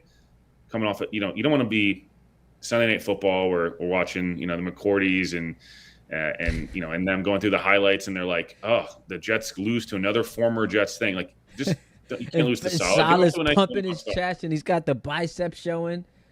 He obviously, by the way, said, let's be honest, the quote, I think it was the fireman had with Jake and whatever is all over the radio last week. He didn't deny it at all. He's like, what are we going to grill marshmallows together? Like, just own it, man. Just be like, hey, I was talking crap. I had a couple cocktails, playing some golf. Some fans were heckling me, and I gave it right back to him. I would have respected that way more than, oh, I didn't say that. Yes, you did. Let's be honest. Of course you said it. All right, let's go around the NFL. Yeah. So I hit you with this before the show. Team and quarterback, and these could be independent of each other, with the most pressure headed into the season. Oh, this is a good one. So I'm gonna say the Ravens. I love Jesse Minter. I think he's the best hire of this cycle. Lamar's in a weird spot because no more Harbaugh, and like there's a lot of I think people are really excited about the Harbaugh hire here. I think people were probably a little bit kind of done. It's been a long time down in Baltimore. I just feel like him, and I could use the Bills as an example too. Like we've talked about these teams as Super Bowl favorites for like damn near half a decade at this point, if not more. And neither of them have really actually sniffed the Super Bowl in reality, right? Like the Ravens lose that one game at home and against the Chiefs, and the Bills had the 13-second game. But Lamar's got a lot of pressure because last year was a down year, starting to get banged up a little bit more. I still think he's a top 5 quarterback in this league, but do we not feel like if he has a down year again, even with a new coaching staff, we feel like they have a ton of talent on both sides of the football. They're paying guys. They've had a lot of these high picks. I don't know. I feel like they got a lot of pressure on him, man. Like they've one of the highest win totals in the league. You feel like you want to see Lamar have that playoff run that he has not had yet. And Jesse Minter is following a guy who's there for 17 years that's won a Super Bowl. He's one of the high-profile, head coaching hires. There's a lot of pressure year one to come into a team that's going to be a 13, 14-win team, people think on paper. What if they're like 9-8 and not that good? It's like there's going to be a lot of pressure on like, oh, is Lamar on the downside of his career? I don't think he is. I think they're going to be fantastic this year, and I would dare to say they probably would be my Super Bowl pick if I was picking today. But I don't know, man. I think there's a lot of pressure on Lamar to kind of cement himself. The only other one, I feel like, there's a whole North, but Burrow and Zach Taylor, obviously. Burrow hasn't been healthy in a long time, and Zach Taylor, if it's a different organization, is probably not the head coach of the Bengals right now. Yeah. Listen, and you mentioned them briefly, but my number one overall draft pick would be the Buffalo Bills. Yeah. Everywhere I turn this offseason, as we're leading up to the year, list, rankings, Josh Allen's the best quarterback in football. I even came across this today. Bill Barnwell, who we all love and respect, one of the best in the business, was going through it was like Hall of Famers on each team, right? Like these would be the guys that are the Hall of Famers on each team. And I scrolled down, and I'm looking at the Buffalo Bills, and he's got a little excerpt in there that says, not only is he a Hall of Famer, which obviously he would be, got the MVPs, got the credentials, but Allen would be the quarterback on the all-decade first team if it were to be released tomorrow. That's above Patrick Mahomes. That's above Lamar Jackson. The all-decade first team. And so if people are going to sit here and tell me Josh Allen's the best quarterback in football, and yet that same Josh Allen keeps falling short, and last we saw Josh Allen, he was gagging it away in a playoff game with 4 turnovers, the last of which ended the playoff game prior to an AFC championship. That has to be the guy with, yes, a new head coach, with the most pressure in the league. It has to be the quarterback who everyone is saying is the best. It has to be that team in a division where they've got gimme wins, and we may not love this, but against the Jets and the Dolphins, I think the most pressure in the NFL has to be the Buffalo Bills. Yeah, all-decade team for Josh Allen, huh? That's now crazy, he's gonna have right? one MVP to. I mean, I wouldn't even know if Josh is 2. I mean, we just talked about Lamar. Lamar's a multi-time MVP, and he's gotten him an AFC title game. But I mean, that's interesting. Stafford's got an argument there. Yeah, the only other one that kind of comes to mind, and I know you want to talk a little Rams. I feel like there's a lot of pressure on the Rams. They're very all in. McVay's kind of flirted with retirement potentially in TV. Stafford's flirted with, is this his last year? Is this not? They're a team that I think everyone kind of thought was going to be a Super Bowl team last year. Seattle obviously was fantastic, and they're going to be really good again. And it just, you wonder, like, not that anything would McVay's not going anywhere unless he decides he wants to go somewhere else. I just think, like, you'd expect McVay to have more than a ring at this point. He's been in multiple Super Bowls, obviously. He's been in a bunch of title games. Like, it feels like there's a lot of pressure. You get a Myles Garrett, you get an Aaron Donald back. There's just a lot around the Rams. Puka and Devontae's at the end of his career. Like, there's a lot of pressure on them, man, to get it done. And again, it's not necessarily because they wouldn't deserve all the praise. It feels like they should be a little closer. They should be a team that has a lot of pressure on them, and rightfully so. They've earned it. So that's the last one. If I ask you Rams or the field this year, where are you going? I would still take the field. I don't know that the Rams are. McDonald's like a just unbelievable coach, man, in Seattle, and I like what I see in Baltimore. We've talked about the Bills. We've talked about some of these different teams. We'll see what we get from the Chiefs. Is Mahomes going to be Mahomes? Because when they're right, teams like the Eagles and the Cowboys, like, just so much can happen. It feels like, and the North's got arguably 4 really good teams in it, or at least good teams, on paper. So I would still take the field, but I do think the Rams will be a dominant team this year. And I know people are, like, unsure of what you're going to get from Aaron Donald. Like, that dude's arguably the best defensive player I've ever seen with my 2 eyes outside of Lawrence Taylor. And if he's playing 25 snaps a game next to Myles Garrett and Byron Young and the rest of that squad, and their defense is going to be really good, their offense is going to be special to watch. Like, if they're healthy, they should be in, a Super Bowl favorite. But yeah, I'll take the field just because, again, like, I'll play the numbers here and say that, it's hard, but it's hard to repeat too if you're Seattle, right? Are you going to get Darnold to regress? They have injuries. They had great injury luck, great schedule luck last year.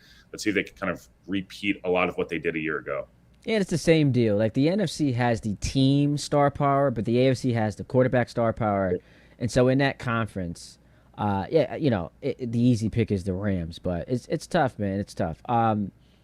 This was a lot of fun, Will. I really appreciate you joining the show. Hopefully we can do this again sometime soon.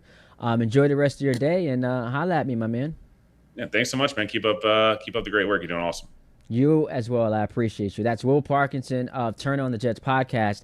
800-919-3776. Ty Butler, we go to 1 o'clock. We take a time out. Sideline to sideline with the failure. That is Tom Bauer. Up next, right here on ESPN New York. Good Karma Brands is proud to be an equal opportunity employer, providing equal employment, development, and advancement opportunities to all teammates and applicants. To learn more about careers with us, please send an email to talentacquisition@goodkarmabrands.com. That's talentacquisition@goodkarmabrands.com. Miller time. People think it just happens, but that's not true. You know what you gotta do? You gotta go say hello with some beers. Make the plans. Forget the couch. Go to that thing. Play the game. See him in person. Talk to that stranger. Live a little. Small acts of rebellion that bring us together. Because legendary moments start with a light. It's Miller time. Celebrate responsibly. 2026 Miller Brewing Company, Milwaukee, Wisconsin. Fans, arrive early at Yankee Stadium on Saturday, August 8th for the 78th Annual Old Timers Day presented by Fresh Direct. See Yankees legends put on the pinstripes again and take the field at Yankee Stadium. Relive memories of your favorite former Yankees and make new memories with your family. After the Old Timers Day ceremony and game conclude, stick around to see your Bronx Bombers take on Atlanta. Get your Saturday, August 8th Old Timers Day tickets presented by Fresh Direct at Yankees.com/tickets today. Do you have trouble getting in and out of the bathtub? Are you afraid you'll slip and fall entering or exiting a tub? Safe Step walk-in tubs can transform your bathtub from an area of concern to a calming refuge. Call them today at 1-800-731-4558 and save $1,600. Safe Step walk-in tubs and showers are proudly made in Tennessee and offer an ultra-low step-in, avoiding that difficult climb over a traditional bathtub wall. They also offer a variety of therapeutic benefits that may help soothe your aching muscles and joints, increasing your mobility, boosting your energy, and improving your sleep. Safe Step walk-in tubs are designed to easily fit your existing tub space and are often installed in as little as one day. Just dial 1-800-731-4558 today to save $1,600 and receive a free shower package. That's 1-800-731-4558 for a free no-obligation consultation and to save $1,600. Safe Step walk-in tubs. Safety never felt so good. All right, Ty Butler in for Carlin today. We go till 1 o'clock. Before we get to sideline, Tom, are we okay? Are we in a good space? I mean, I think we're on shaky ground right now after the way you threw it to the last break where you said I was a failure. Yeah, I know. That was kind of mean. And then we get to break, and what did you say? I said something along the lines of, if the coughing takes you out today, then it is what it is. So be it. So if the coughing takes me out and I am no longer here on this earth, how are you actually going to feel now that you've said that? Well, I would feel terrible if... Exactly. Like, I say these things tongue-in-cheek, and I know you probably are as well, I hope. Yes, of course. You know I got nothing but love for you, brother. Exactly. My grandmother used to say, if you ain't got anything good to say, then don't say it at all. And that's a good statement. So you wishing death upon me, I think is unbecoming. And you called me a failure, so where do we stand? Well, I mean, Joe Leo agreed that what I was talking about is not life itself. You've won, man. I've seen the come up. You and I used to do shows together at SiriusXM Fight Nation. That's right. They've changed their name like 3 different times. They're on the up and up. You were a little intern. And now you are primetime, baby, producer. Oh, yeah? Very important show. You've got segment you're about to host. On a obviously a popular station, and so that's not a reflection of your life. It's just in that moment that I just won't forget. About a month ago, you were a failure. Well, listen, I appreciate it, but listen, anytime you poke the bear, you're just going to get poked back. That's all. Yo, a lot of people coming at me in the chat because the way I was talking about my vocal issues, throat stuff. They were like, pause. My man Lonnie in Harlem hit me. He was like, yo, what are you saying, bro? It's crazy.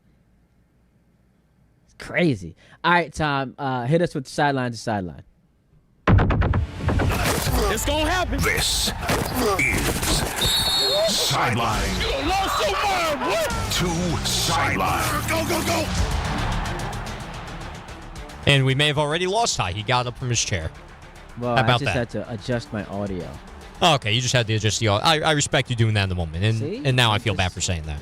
I'm just trying to troubleshoot. Is that okay with you? It is okay with me, but while you're adjusting your audio, make sure to turn your microphone up a little bit more. At any rate. Turn it up? No, you're good now, actually. Okay. I'm seeing the levels. At any rate, enough jibber-jabber about radio. Let's get into sideline to sideline. In the NFL, we're going to start with the New York Giants today. Of course, probably the biggest thing on offense people are looking forward to this year besides what Jackson Dart can do is the health of one Malik Nabers. And this is the latest update from John Harbaugh on Nabers' status. I know Malik is really into it. Like, he is pouring himself into it with everything he's got. Learn the offense, know what he's doing, because he knows he's going to be back playing soon. How soon? That depends. We'll see. But he's preparing himself to have a great season, so I'm excited about that. Well, how soon Jordan Renan tells, who did he tell? He told DNR this, or maybe he said it on DNR this morning when he was filling in for Rick. Malik Nabers, if you look at the track record of what's been going on here, and he's been out there working out. The Giants seem to be getting him ready to play week 1. Barring a setback, I'd be surprised if Malik Nabers is not on the field week 1 for the New York Giants. Like, they have 5 more weeks to get Malik Nabers ready. They're ramping him up little by little, doing a little more. We're working with Jackson Dart. You're not doing that if the plan is not to have Malik Nabers there week 1. Very encouraging. So what I will say, and I'm curious your thoughts on this, Tom, because you are the resident Giant fan. It's amazing. The closer we get to the season, the expectations start to get a little higher and higher. I remember way back when the Giants, back in January, hired John Harbaugh. And the let's just say the consensus was, I'll take 7 or 8 wins. I'll take 7 or 8 wins. That quickly crept up to 9 or 10. And now I'm hearing folks talk about playoffs. Listen, man, I'm excited for it because, despite the envy that sometimes will come out as the Jet fan, it is going to be like a breath of fresh air to just have some watchable football. And if the watchable football turns into a playoff team, that'll be great for us as a station, great for the Giant fans. And so I'm not hating on it. But boy, those expectations climbing pretty high. Mighty high. And there's Dave, of course, 65 or sooner. That's his big thing. Can I say I'm very disappointed in him? Why? I love Dave. Dave's my guy. Of course. You used to do a show. Yeah, Dave is awesome. And the story he told today about breaking the wedding photo was hilarious. Why I'm disappointed in Dave is because just a couple days ago, actually, because he had seen, let's call it, some inconsistencies in the Giants' offense during training camp. All of a sudden, he's panicking. My man went from 65 or sooner, he's pounding his chest, shoulders held high, rolling his, shirt up, to, oh man, I don't know how to feel about this. It's training camp, my G. You've been a football fan for damn near, 55 years. He lives Not in a 55, glass house 65 of emotions, years. though. You said what? He lives in a glass house of emotions. You know this. If Jackson Dart comes out and throws 2 interceptions and the Giants lose week 1 to the Cowboys, he's going to be a mess. But that can't be the case when you are proclaiming that they are going to win a Super Bowl in the next 5 years. All it takes is one loss in the first week of the season for you to all of a sudden burn it down? Well, I think to his point, it's if Jackson Dart looks absolutely miserable against the Cowboys, maybe then you start to question whether or not he's the guy. And I get it. That would be insane panic by Giants fans. But I guess that's where he's coming from. Also, it doesn't help that Santiago's on the show and he's a Cowboy fan. So if that ends up happening and there is a blowout, then Dave might punch Ray that Monday morning. Here's my thing. Okay. So if you are going to tell me that all it took was a bad performance in week 1 for you to sour on the quarterback, it reveals to me you never really believed in the quarterback, which I don't believe to be the case because my man's got a song singing the quarterback's full name. And so that's why I thought it was a touch ridiculous. Just a touch. He's got a song singing about Jackson Dart. He sure does. Here it is. Jackson Dart, he's my quarterback. Jackson Dart, he's my quarterback. Dart, Dart, Dart, Dart, Dart, Dart. Jackson Dart, Dart, Dart, Dart, Dart, Dart, Dart. Jackson Dart, Jackson Dart. You're going to be playing that all and up and down the Jersey Shore in the clubs. So that's the song we released. And then one bad performance later, you soured on it. Well, as Joe Leo said, Dave is a glass house of emotion. I love it. Shout out to you, Dave.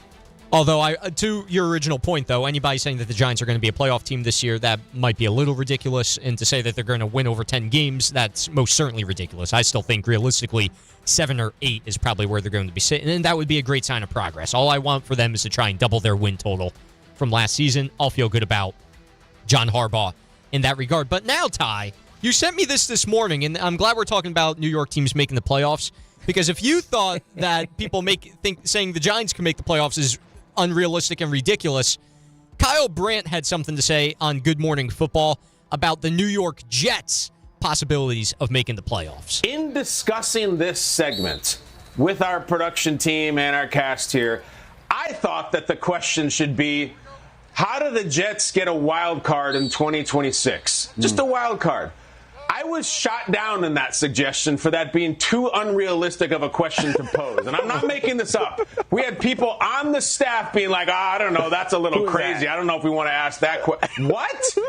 Last year, the New England Patriots were in the Super Bowl with a second-year guy and a terrible season the year before. I'm not even saying win the AFC East. I was modest about it. Just scratch a wild card. I was like, whoa, no. Are you kidding me? This is the team with a lot of talented players.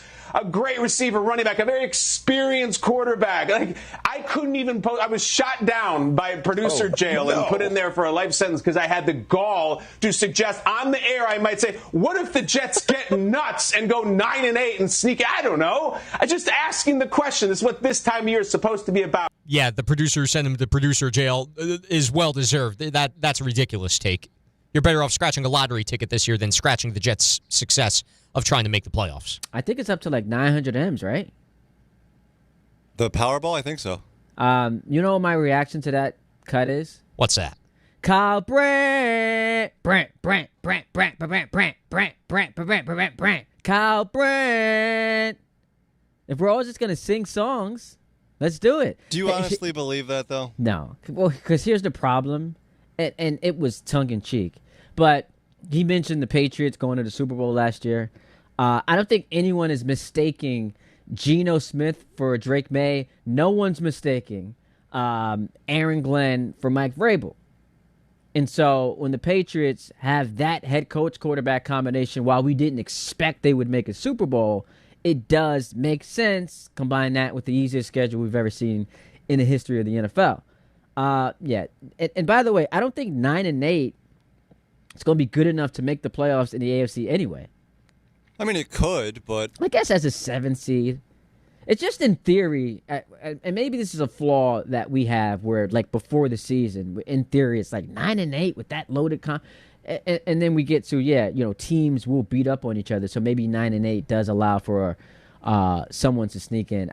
The Jets winning 9 games this year. Talk about the party we'd have, Joe Leo, at your wedding that I hear I'm going to. It'd be some party, man. If the Jets make the playoffs, there's a parade down the Canyon of Heroes for the Jets. Really? We're hanging a statue for Aaron Glenn, beside OG Anunoby's Tippin statue. I will personally write up a new contract for Aaron Glenn if he gets 9 wins and they make the playoffs. Personally.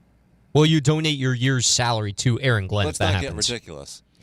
Okay, if I told you the Jets win the Super Bowl, but Morgan cheats on you signing up for that? You're a terrible person for even suggesting that. How does that make me a terrible person? I'm just asking. I'm not signing up for that. No, you're not signing up. No. So you're not a real Jet fan. Am I? Okay, I guess I don't. I have to bleed out for the Jet to show my real Jet fandom or whatever Don said about Dave once upon a time. Would you sign up for your woman, your lady, cheating on you if you're a Jet fan, if it meant they win the Super Bowl? Just significant other. We could put that on the poll, I guess, your maybe. Significant other. I think that's a fascinating question. What else you got, Tom Bauer? All right, so let's rattle through some of the other storylines that are going on across the NFL. Jahmyr Gibbs is now the highest paid running back in NFL history. This is a 3-year, $67.5 million extension that could be worth up to $75 million, includes $51.5 million guaranteed. This comes, of course, after Bijan Robinson got his extension this week, as well as Jonathan Taylor, who I believe got his yesterday or on Wednesday. Some of the other things will go around. Aaron Donald may be returning to the Los Angeles Rams at some point. Apparently, Sean McVay hailed his workout with them, and now I guess it's just going to be up to Aaron Donald whether or not that he's going to play the season and possibly make the Rams front line one of the scariest in NFL history, if you believe that Aaron Donald, after not playing for like 3 years, will still return to peak Aaron Donald form. Also, the Hall of Fame game last night, Ty, featured Carson Beck and Kenny Pickett, but more importantly, Carson Beck, who showed out pretty well. 15 of 19, 188 yards, a touchdown, nice QB rating of 125.4, something that the Jets won't see this season at all.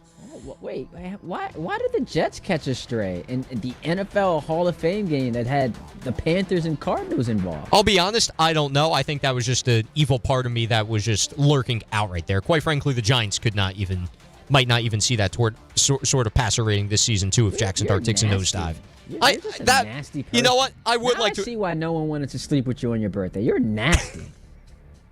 I get it. It all makes sense. I will say that was a very nasty comment. I should apologize for that, but I won't. What a nasty human being you are. Barry in the lead, too. Haynes King. Awesome game. Haynes King. How about that? Game-winning touchdown at the buzzer. How about it? That's fun. Shout out to Haynes. 3 total touchdowns. At the buzzer, getting in. I loved it. College. Where do you go to college? I have no idea. Georgia Tech. Is this Stump Rothenberg? No, I just want to throw that in there. Okay. Look at you flexing your muscle. But that was a fun game last night. You guys catch all of it? No. Highlights. So I tuned in. I mean, what else is going on? The Yankees are off. The Mets played earlier in the day. You said what? Royals Twins. Oh yeah, we're lining up to watch Royals. Though Red Sox White Sox was tremendous last night. That one too. Brewers Pirates. There's nothing else going on. The NFL is back technically, and so we got football on the screen. It actually turned out to be a pretty entertaining game. And you see all the interviews for the Hall of Famers getting enshrined this weekend. Drew Brees pulled up. Y'all saw Mike Tomlin in the booth. I did see that. It's going to be really weird. It's a weird look. Wearing a Chris Johnson jersey, too, I believe, with supporting him in his ALS journey. Shout out to Chris Johnson, man. May God be with you. Is that it for you, Tom Bauer? Oh, that'll be it, yeah. All right, tremendous job. So you're not the failure that I called you 20 minutes ago. Wow. I take it back. 800-919-3776. We stick with the football. Top of the hour, the fellas want to play a little game. A little exercise, if you will. We pick division winners. We pick the playoff teams. We'll see if the Jets or the Giants. Maybe we get Kyle Brandt on the show. See if the Jets or the Giants end up in the playoffs this coming season. Not too far away. What are we? 5? Is it 5 Sundays this Sunday? 5 Sundays, I think. Oh, man.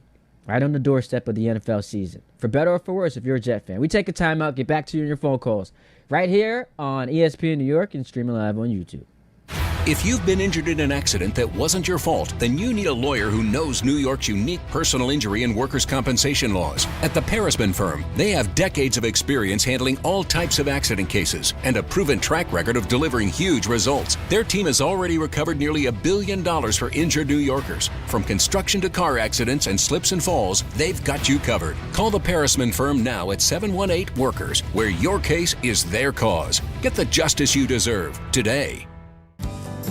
Hey, it's Alan Hahn. At Rings End, they're there to help realize your modern design visions. That's why they partner with Marvin. Engineered for big ideas, Marvin modern windows and doors deliver effortless elegance, expansive views, and industry-leading innovation, all in a modular system designed to meet the exacting principles of modern architecture. Experience Marvin Modern at a Rings End showroom today and create something stunning with them. Rings End is a certified Marvin installing retailer. At Uline, the prevailing opinion is, if you don't live it, you don't believe it. The people at Uline believe in hard work, and they live it by being there 24/7 to answer your call, having 41,000 items in stock, and offering same-day shipping from 12 locations across North America. Business owners, sellers, buyers, shippers, and packers believe it. Uline is the hard-working, dependable source for your shipping and industrial supplies. Visit uline.com.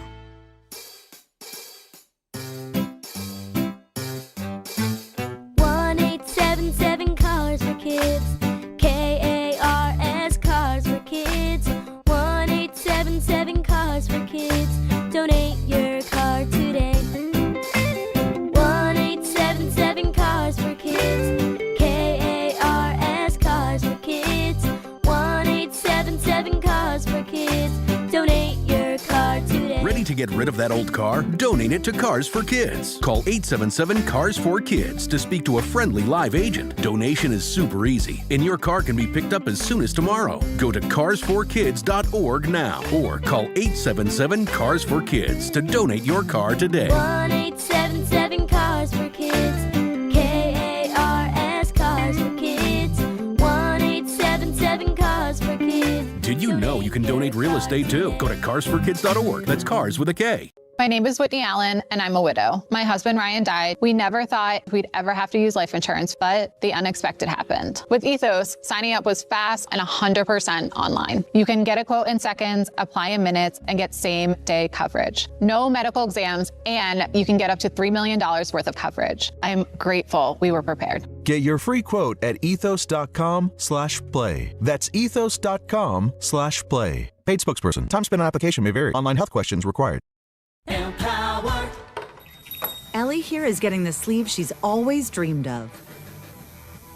She worked with Empower and planned for her next move, so she got good at money. Now she can be a little bad. Oh, by the way, you spelled journey wrong. No worries. She can afford the cover-up, too. Ooh, check out my tat. It says, invest well, live a little. Start today at empower.com. Congratulations, New York. The Knicks did it. Through battle after battle, they dominated to become this year's NBA champions. Day in and day out, the hard work paid off, and you were there every step of the way. Enjoy the crown. Own it, because this year is your year. A part of your legacy that will never be forgotten. So celebrate this moment, show your pride, and shop the largest selection of official NBA gear at NBAstore.com. A Fanatics experience.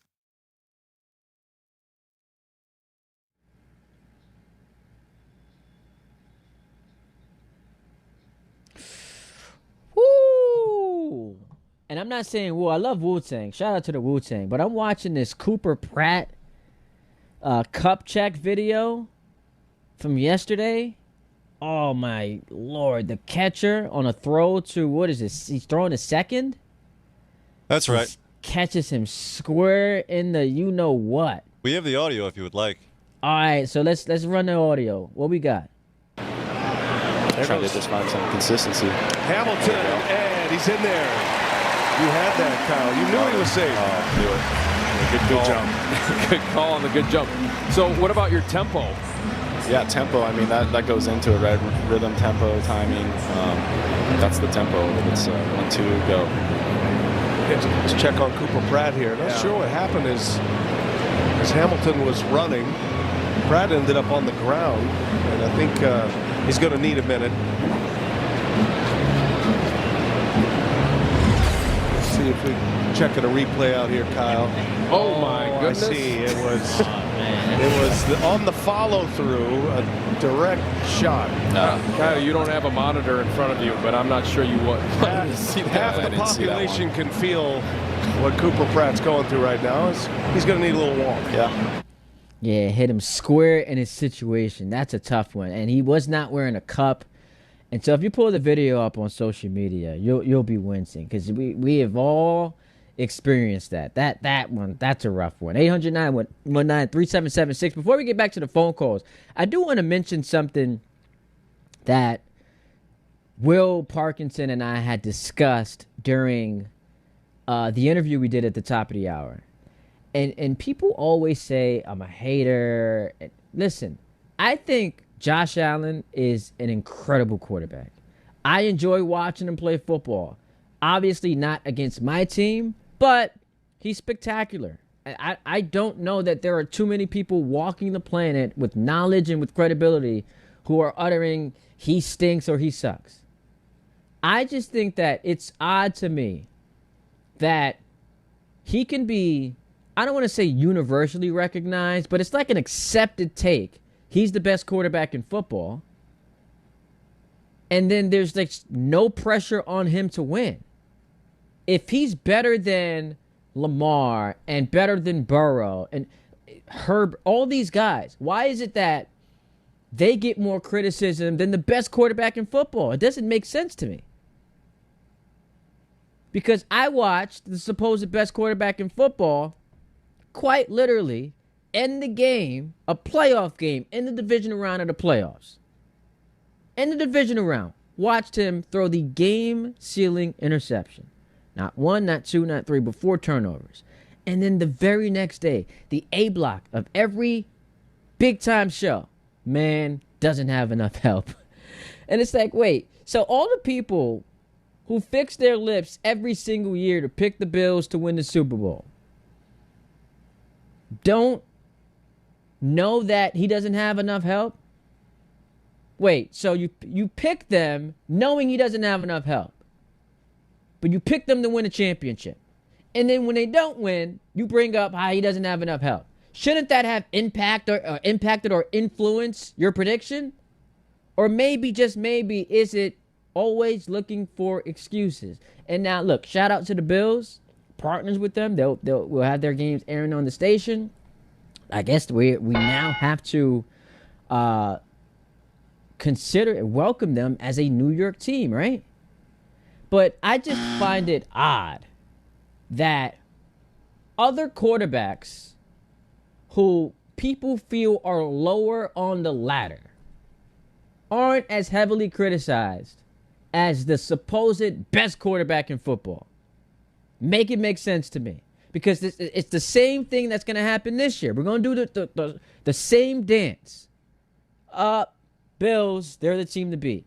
And I brought up Bill Barnwell. I love Bill Barnwell. He might be the smartest NFL writer. Love Bill Barnwell. He's the best. Put in his article today that dropped, or yesterday I believe it was, when he's going through Hall of Famers of each team. And he says if he's doing a 2020s decade, all first team, Josh Allen's the quarterback. It's like, wait, over Patrick Mahomes?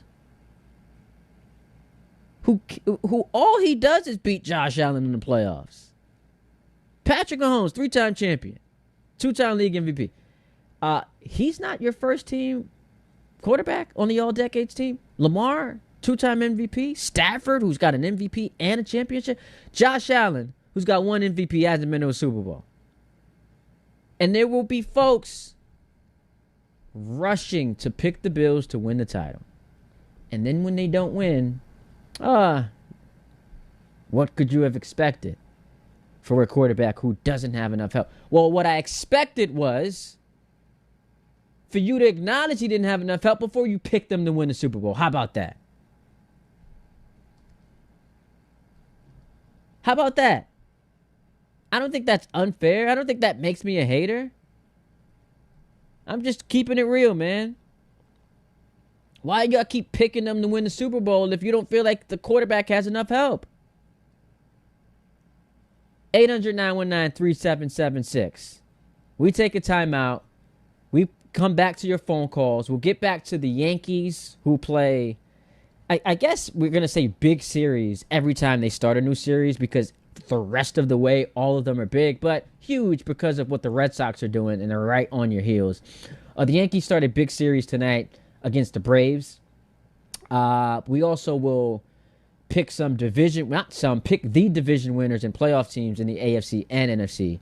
And so still a whole lot to do before we get on out of here at 1 o'clock. The Caster's back today, so excited about that right here on ESPN New York.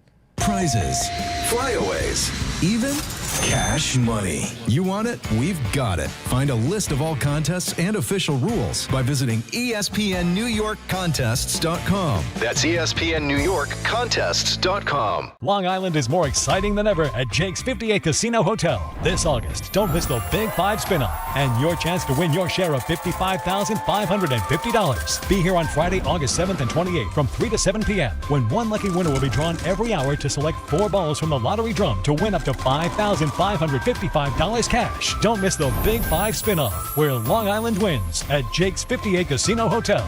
If gambling is a problem for you or someone you care about, please call the 24-hour toll-free helpline at 1-877-8-HOPE-NY or text HOPE-NY. Hey, it's Michael K. Not sleeping? Well, it could be your mattress. That's why I always recommend my friends at PC Richard & Son. At PC Richard & Son, they don't just sell you a mattress. Their experts use a 4-step mattress fitting process so that your new bed fits you perfectly. They guarantee it. Top brands like Sealy, Stearns & Foster, and Tempur-Pedic, and in-home delivery on any mattress $399 and up. It's free. So do what I do. Get to PC Richard & Son for your new mattress. Free delivery excludes Manhattan. When care matters most, experience matters more.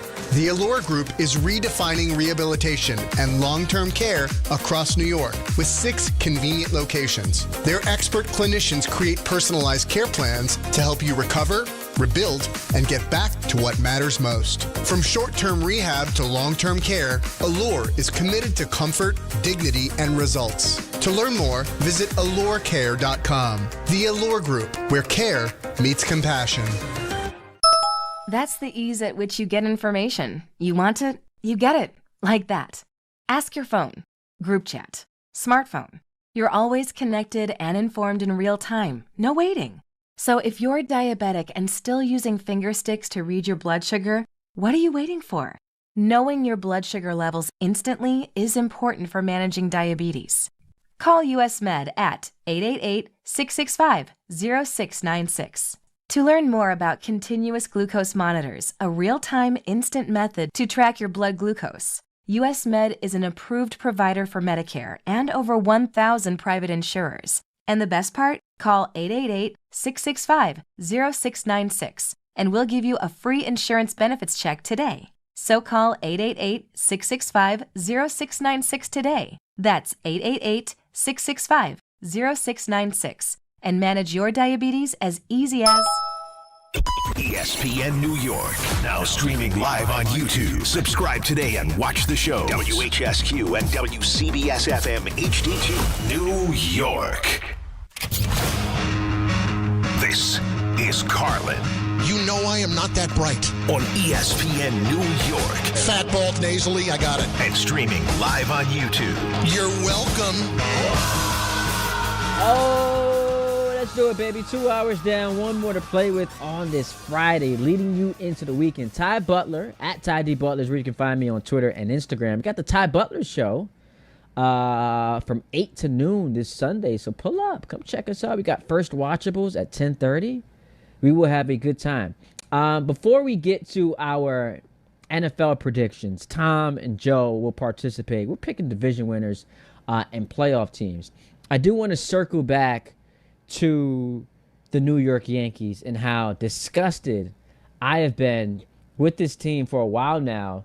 And because of the surge by Boston, it's on the table. The Yankees don't have home field advantage at all during the playoffs. We were just worried about, hey, home field against the Rays should they meet them. But you might start the playoffs on the road, which I guess might not be the worst thing in the world considering they've been a bad home team. They play better on the road. But the Red Sox, they win again last night.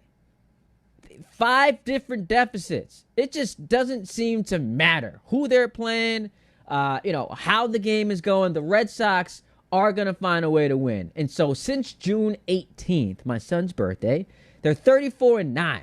That's a 128 win pace. Meanwhile, the Yankees are 19-24, 72 win pace. It is going to be hard. I don't care how great your pitching is. And the Yankee pitching has been fantastic. They've had some blips, but Schlittler this past Monday was uncharacteristically bad, and I guess you start to wonder if him setting a career high in innings is going to factor into, what we see the last 2 months. But I don't care how great the pitching is, man. You can't score runs. You are drawing dead. Especially in this series this weekend against one of the highest scoring teams in baseball, one of the best teams in baseball in the Atlanta Braves. Now, the Yankees send their best 3 to the mound with Fried, Cole, and of Schlittler. And so, look, they'll be competitive, but it's a matter of, can they score runs? Can they get the big hits? And you look up and down that lineup, and the question is, who are you expecting that big hit to come from? Trent Grisham has been a disaster. Now, we all knew, we sniffed this out early. He was not going to duplicate what he was last year. That just wasn't going to happen. It was a fluky contract year. He's going to try to get his bag. And I guess you could try to talk yourself into a qualifying offer. It's still a 1-year deal. Grisham in search of the bag again. Maybe he's able to be somewhere close to that from a production standpoint. Has not been the case. He's been awful. Ben Rice certainly has cooled off. I can't kill him because he's been awesome all year. Where would the Yankees be without Ben Rice? My guy Jazz has had a nightmarish season. Just been a nightmare. And so you look all around the Yankees. Austin Wells, guess, has had a nice couple weeks. Ryan McMahon hasn't been bad, but just not enough consistent. Like the team overall isn't producing, but no one's hot. And that's, you don't have one or two guys who are just scorching hot and can kind of carry you. Just hasn't happened for them. And so you are hoping that George Lombard Jr., and we saw a flash of it in his first game, can provide some bit of a spark, and he's wowed you defensively, but it's also an unfair position to put him in. He's a young kid, man. Biggest games of his life. And he's thrust into a pennant race for the New York Yankees, having to replace someone who was highly touted, similar to him, who ultimately ended up vastly disappointing. And so I expect great things from Lombard Jr., but if you are counting on him to carry you, come on, man. What are we doing here? Which goes back to the trade deadline that I thought was pathetic. And it's hard for me to take the front office seriously when the American League is this bad. You've got holes all over the team, and you acquire two guys. The Yankees did not make a statement at the deadline that told you we are all about trying to win. We're all in. That didn't happen. And if your plan is, hey, we've got 4 guys coming back from injury, they'll save our season, it's just a terrible plan. So I don't love that. The Red Sox, 43 days ago, 15 and a half games behind the Yankees. They're now tied in the loss column, and by the end of the weekend, the Yankees could be looking up at them because Boston, soft landing spot. They play the A's, and I guess everyone, when you're 34-9 since June 18th, everywhere you look is a soft landing spot because no one's as hot as you. But the Red Sox play the dreadful A's this weekend. Meanwhile, the Yankees play the Braves. And so I expect Boston, though it's baseball, crazy things can happen. The expectation is Boston's going to sweep the A's. The Yankees, in order to be ahead of them come the end of the weekend, have to sweep the Braves. Hard to envision that when they can't score runs. Now, can they win the series? Sure. You got your 3 best pitchers on the mound. We saw the Yankees go into Chicago and beat a really good Cubs team. We saw the Yankees beat a really good Phillies team. So they can win the series, but you're going to need some help from the A's. And not that Sunday is the end-all, be-all, but it just would be gut-wrenching. We get here to Sunday afternoon, Monday morning, and we're talking about the Yankees looking up at the Red Sox in the standings. How the hell could that happen?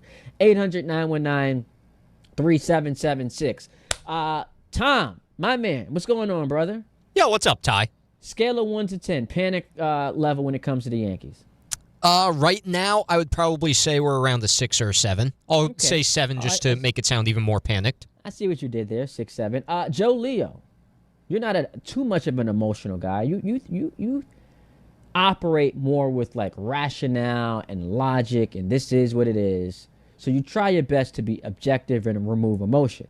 And so I come to you for a little temperature check. Scale of 1 to 10, how concerned or panic level when it comes to the New York Yankees? I would say 5.5 or 6. I would be looking at the panic button.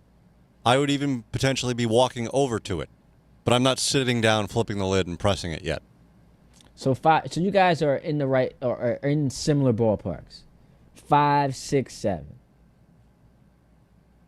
Both of you guys. Don't talk at once. All right. Well, what do you want me to say to that? That was a statement of fact. We're not quite there. Do you think that if the Yankees end up behind the Red Sox at the end of the season, they're drawing dead to go on a playoff run? Yes. I would probably say yes, because that probably means Aaron Judge didn't come back in time to, quote-unquote, save the Yankees, even though it's going to take a lot more than Aaron Judge to probably save an already cold 1 through 9 from saving themselves. Aaron Judge can protect a lot of people, but he can't solve the entire lineup's issues. Think about that, though. It's like, hey, Aaron, I know you haven't played in 3 months, and you've got a rib injury that for many guys would have knocked him out the entire season. Haven't been able to lift weights. You're now able to run outdoors. But can you come back and save our season? And listen, that's what he gets paid to do. He's the captain. He's supposed to be this multi-time MVP guy for the Yankees. But, I mean, listen, at some point the Yankees have to save themselves when Aaron Judge isn't there, and they've never been able to do that. But that's, to me, what this is more about. Like, Aaron, I just don't have high and this is no disrespect to him. I love him as a player. He's an all-time great. It's just the injury not allowing him to, for 3+ months, engage in baseball activities. I don't know that I can just expect he's going to save their season. No. Before we get to the football, Red Sox-Dodgers World Series. Who you guys rooting for? No one. I'll root for the end of the season. I'll root for the Giants to win some football games in that span. But see, here's the problem. You're boring. You're boring. Well, okay. Do you want me to actually give you an answer here? Yes. It would have. It has to be that, Joe. A question was asked. Do you want me to actually give you an answer, regardless of whether it is you're conscious of it? When you're watching a game, like you find yourself rooting for one of the teams. So that's what it's a dreadful, it's a nightmarish scenario. Red Sox, Dodgers. What I'm asking you is, if we go lesser of two evils, who are you rooting for? Yeah, let me root for Hell 1 or Hell 2. I'll go with Hell 2 here. I'll pick the. If I had to pick, I guess would be the Dodgers. I can't ever root for the Red Sox as a Yankee fan. Like, it has to be the Dodgers, and even then, it's begrudgingly. Like, at that point, do I even bother watching the World Series? The answer is probably no, unless something really is going on there that requires my attention. See, I don't hate the Dodgers as much as most Yankee fans do. I felt this in, what was this, the 2017 playoffs when we had Red Sox Astros ALCS? Yep. Oh, man, that was brutal. I didn't know what to do with that. How about you, Joe? We get Red Sox Dodgers in the World Series. Where you going? Objectively, I'm rooting for the Dodgers because I want to see the history. I want to see the three-peat. I want to have a team that actually acts like a supervillain, like the Yankees used to act. Yeah. I want to see that. All right. I don't hate the Dodgers. I don't subscribe to this idea that they're ruining baseball. I don't either. Other teams could have traded for Skubal. Anybody could be doing what the Dodgers are. Anybody could be doing what the Dodgers are doing. If small market owners actually gave a damn about the sport and gave a damn about their team, gave a damn about the fans, gave a damn about winning, gave a damn about anything that involves not making a freaking profit at the end of the day, then yeah, maybe baseball would have a lot more competition. I can say that about big markets too. And that's the point where people just kind of lose themselves and, oh, the Dodgers, they're signing the best player. Great that a team that isn't content just says, you know what, I think we can get better. They go out and either make a free agent acquisition or a trade. Good for them. How about the sellers? How about like the Angels and the Rockies who come into every year thinking, you know what, losing 100 games doesn't sound so bad. How about those teams that are every single year awful and are not trying? That's bad for the sport. We got a third of the league under 500. That's not good for the sport. Or the Brewers. So blame them as well. In the Skubal trade, the Rays could have traded for him. Brewers could have traded for him. But here, oh man, do you really want to sacrifice your future to win now? Sacrifice your future. Guys, what's the point of playing sports? What's the point of looking ahead to the future so that you can do what? Build a team that can, wait for it, win a championship. And while Skubal doesn't guarantee you a title, he gets you a lot closer than you currently are. And so hoarding prospects, these small market teams that, yes, would be harder for them to recover once he leaves, hoarding them instead of going out there and getting the best guy on the market is ridiculous to me. There's no explanation for it, and y'all should stop defending these cowards. Y'all should stop. 800-919-3776. We did say we were going to play a little game of pick division winners. So how about we cue up the NFL music? Really? Sounds like a rave. This sounds like one of those mosh pit situations Tom Bauer's going to find himself in about 23 hours. This is not a mosh pit situation. What do you mean 23 hours? What do you know about my weekend? 11 a.m. You get started early. The 11 a.m. banger, they call it, out in Jersey. Hey, now. I don't know if anybody in Jersey calls it that. Wait, is this NFL music for real? Would you like something else? Yeah, it's not the vibe. It's not the vibe. There we go. There we go. That's better. Sorry, YouTube. You can't hear any of this. That was weird. What kind of music was that? It was a pig's bed. That's what it's labeled as, anyway. Yeah, that bed needs to be put to sleep. I was gonna say, Tom, you would agree that wasn't Joe Leo's best moment. No, we can use that for that. That's more like a promo bed or something like that. That is not NFL music. Yeah. All right, let's start in the AFC. Listen, I think the Bills win the AFC East. The Patriots, while I am not sold on like this significant regression, I don't think that they're going to miss. Some people have them missing the playoffs. They did acquire A.J. Brown and Romeo Doubs, so I think their offense will be fine. Drake May, we're all sold on. And Mike Vrabel is still, despite all of the off-the-field shenanigans, still a really good head coach. They'll be able to capitalize on the dregs of the division in Miami and New York. And so the Patriots, I think, are still a playoff team, but I've got the Bills winning the AFC East. What say you, gentlemen? I'm also going Bills. I subscribe to Josh Allen being the best player in football this year. Wow. And it's very, very hard for me to say that. I'll put a caveat with it. In the regular season, I trust 15 in Kansas City when it really comes down to it in postseason. But I think Josh Allen gets it done, is in the MVP conversation, and the Bills waltz to another division title. Waltz, right? So it's not even going to be like it was very close last year. I think the difference was a game. Yeah, I don't think it's going to be like that this year. Okay. Tom? Yeah, I'm not going to say waltz to a division title, but I will give the Bills the slight edge over the Patriots. I think the Patriots overachieved last season quite a bit, to be quite honest with you. They are a very good team, but I don't think they should have been a Super Bowl team, quite frankly. So I'm going to go Bills here. Like I see some sort of regression for the Patriots. Wow, no one picked the Jets. That's sad. All right, AFC North. What about Kyle Brandt? You think he would have picked the Jets? He had them going 9-8, which I don't think it was his actual take. He just kind of floated it out. He soft launched the take. I love a nice little soft launch of a take. Baltimore, they get back to being the Baltimore Ravens. Lamar was not healthy last year, and he rushed himself back because they had gone on this losing streak. The defense started the year and was awful.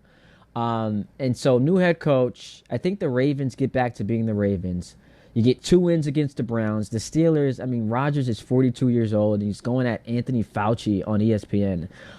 You've got Cincinnati that, it's amazing.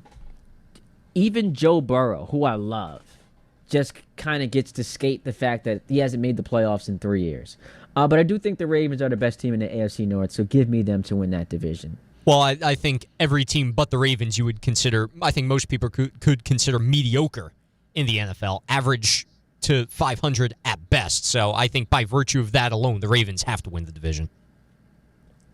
I'll make it a clean sweep once again, Ravens. I'm a huge, huge Jesse Minter fan because he's a Harbaugh disciple. And can we stop with Lamar is overrated? Like a 2-time league MVP is now all of a sudden underrated. I can't wrap my head around it. So Ravens. I love it. By the way, Jungle Prophet 1086. I love this take he has in the chat. Tom Bauer has a Jack Black vibe to him. I love that. I can get behind that. School of Rock's actually one of my favorite movies of all time. Probably one of the nicest things somebody said about me at the station, whether that was intended to be good or not. That should be in your Twitter bio. I couldn't do my chores today, so I am really ticked off. You guys School of Rock fans, you have to be. Yes, absolutely. Yes. Love that movie. AFC South, this is tough. I like the Titans. Like they're a sneaky team for me this year. Obviously, I'm rooting against them week 1. But I think this is tough. Like Trevor Lawrence, is he back? Is he fully unlocked? Liam Cohen, has he fully unlocked Trevor Lawrence and the Jags, who were awesome last year and probably should have beaten the Bills in the playoff? I'm going to go Jacksonville to win the AFC South. I'm going to go Houston. I believe in C.J. Stroud, another guy that a lot of people just want to dump on for no apparent reason. Well, it's been 3 years since he's been good. He was hurt for one of those years, and then Who's he had to throw to the last season? All of his skill position players were hurt. All of them. So they get Tank Dell back, Nico Collins back. They have a really, really good defense, maybe the best in football. He had Dalton Schultz to throw to. Sure, you have a tight end. That's it. Give me the Texans in the AFC South. I'm going Texans here as well. The Jaguars, I feel, are another team that could miss the playoffs this year. I think, again, the regression is going to happen. I'm trying to summon Trevor Lawrence, I think, to the Jets for you, Ty. Well, the Jets could have drafted him, but they decided it was in their best interest to win meaningful or meaningless games. Thanks, and Adam to build Gase. culture. Culture building at the end of the season. Can't pass that up. Now, this might be me being a bad guy. I'd also like to point out, because you couldn't hear it, Joe Leo was also laughing at you when you said, I like the Titans this year. Joe was laughing at me? You couldn't see that on the YouTube? Yeah, no. I don't believe in the New York Titans. No, with I'm just intrigued. When I say I like the Titans, I am not predicting they're some playoff team. They're just fascinating. It's Saleh, Dable aspect, Cam Ward, who finished the year pretty strong.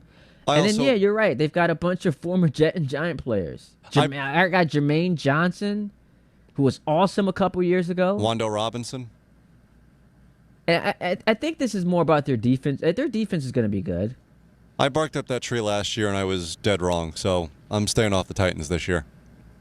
523 JB. What's the difference between the show today and Sunday? Why can't Sunday show be streamed on YouTube also? I'd love that. That would be fantastic. We get to the we're going to pick the 3 wildcard teams in the AFC. Well, we still also have to do another division in the AFC. You forgot we about didn't do the AFC West? Nope. No. Oh, wow. That's a bad job out of you. Terrible job by me. You know what's tough? You know what I'm going to do? I'm going to pick Denver. That's a bold pick. I don't think it's all that bold, man. They were in the AFC Championship game. That's not all that bold. And they would have won the game had Knicks not gotten hurt. And so, look, they obviously, and this is the one thing that I will say, it's similar to if you have skepticism about the Bears, is there a bit of a regression? Because, Denver won all those games late, where fourth quarter, Bo Nix turned into, John Elway, right? And we know he's not John Elway. So that's what you have to worry about. But they got Jalen Waddle. Love that trade. And I think Nix every year has gotten better. Look, I'm not a big quarterback wins guy, but since he's gotten into the league, he's has one of the highest winning percentages, and we love Sean Payton. And so I like Denver. With that defense, big game to start the year. It's sexy, right? At Kansas City. And I think they've gone back to Arrowhead. Arrowhead's the name of the stadium again. Yeah, they're getting rid of what other crappy name that they had. Giha, whatever it was. Yeah. To start the year, that's sexy. I like the Broncos. It's a tough schedule, by the way, to start. At Chiefs, home for the Jags, home for the Rams, at the Niners, at the Chargers, home for the Seahawks. There's at least 3 or 4 wins there. Oh, my goodness. Before I should have looked at the schedule before I picked them. Maybe you should have, yeah. That's why I said it's a bad pick. At Chiefs, home for Jags, home for Rams. At Niners, at Chargers, home for the defending champion Seahawks. That's a brutal schedule to start. But then they end the year, Steelers, Dolphins, Jets, Raiders, Bills, Pats, Chargers. Lost the Jets, by the way. Yeah. I'm going to go with Denver. Oh, I guess it's my turn. I'm also going to go with Denver here. I don't think saying the Chiefs aren't going to win the division isn't bold at all. I think they had a crappy year last year. Whether you want to chalk it up to injury, go for it. But the Chiefs are getting older. I still believe in Patrick Mahomes and his abilities. But right now, I'd probably believe in the overall frame of work that the Broncos got going more than the Chiefs right now, even with that difficult schedule. The Chiefs, I think, make the playoffs. The Kenneth Walker signing was tremendous. You need the fact that they've just not had a run game for 2 years is one of the reasons why Mahomes got hurt. He was asked to do too much. The receiving core never became what we thought it would be with Worthy and with Rice, who's been dealing with injuries and suspensions.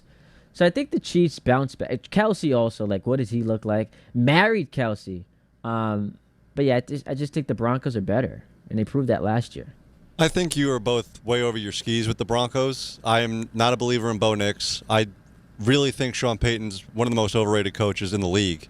And I think this defense takes a massive step back because it's a similar situation what the Jets were dealing with the last couple of years where their defense is really good, but they're just asked to do way too much.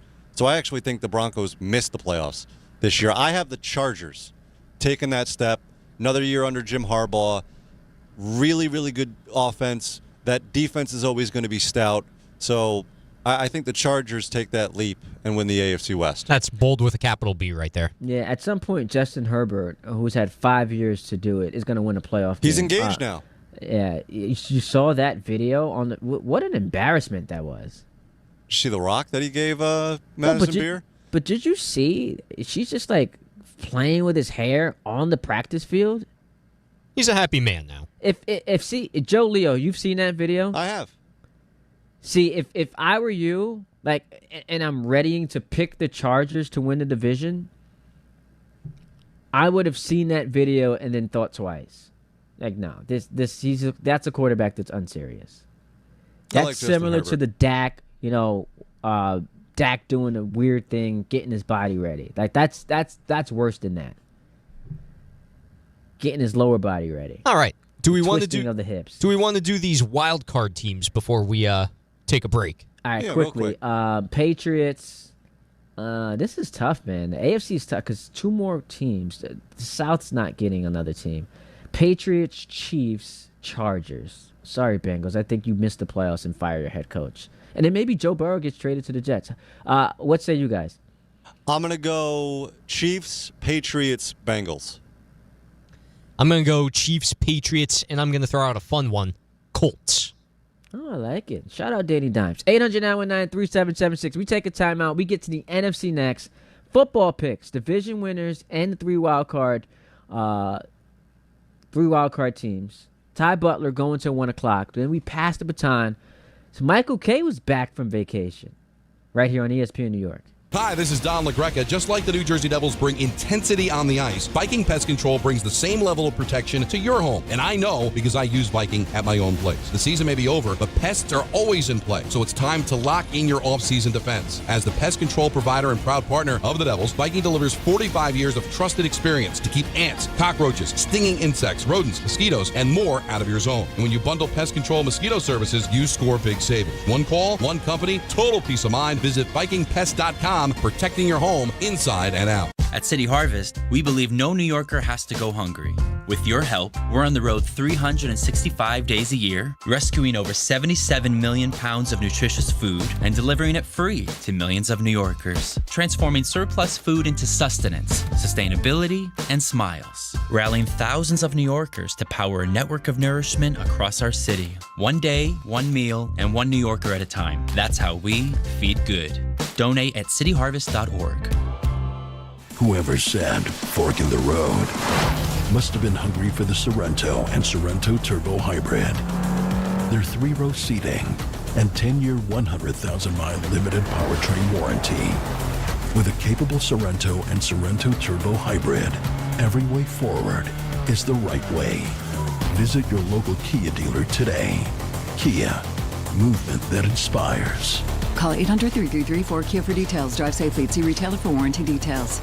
It's Rich Eisen for Pella Windows and Doors. Sometimes teams take a timeout to regroup and call the right play. When it comes to your home, Pella Windows and Doors always has the winning game plan. They do it every day, and that's why your neighbors trust them. Visit Pella.com/Eisen today. Right now, Pella Windows and Doors of New Jersey is offering buy one, get one, 40% off windows and doors, and no payments, no interest for 24 months. Some restrictions may apply. See local showroom for details. Offer ends August 31st, 2026.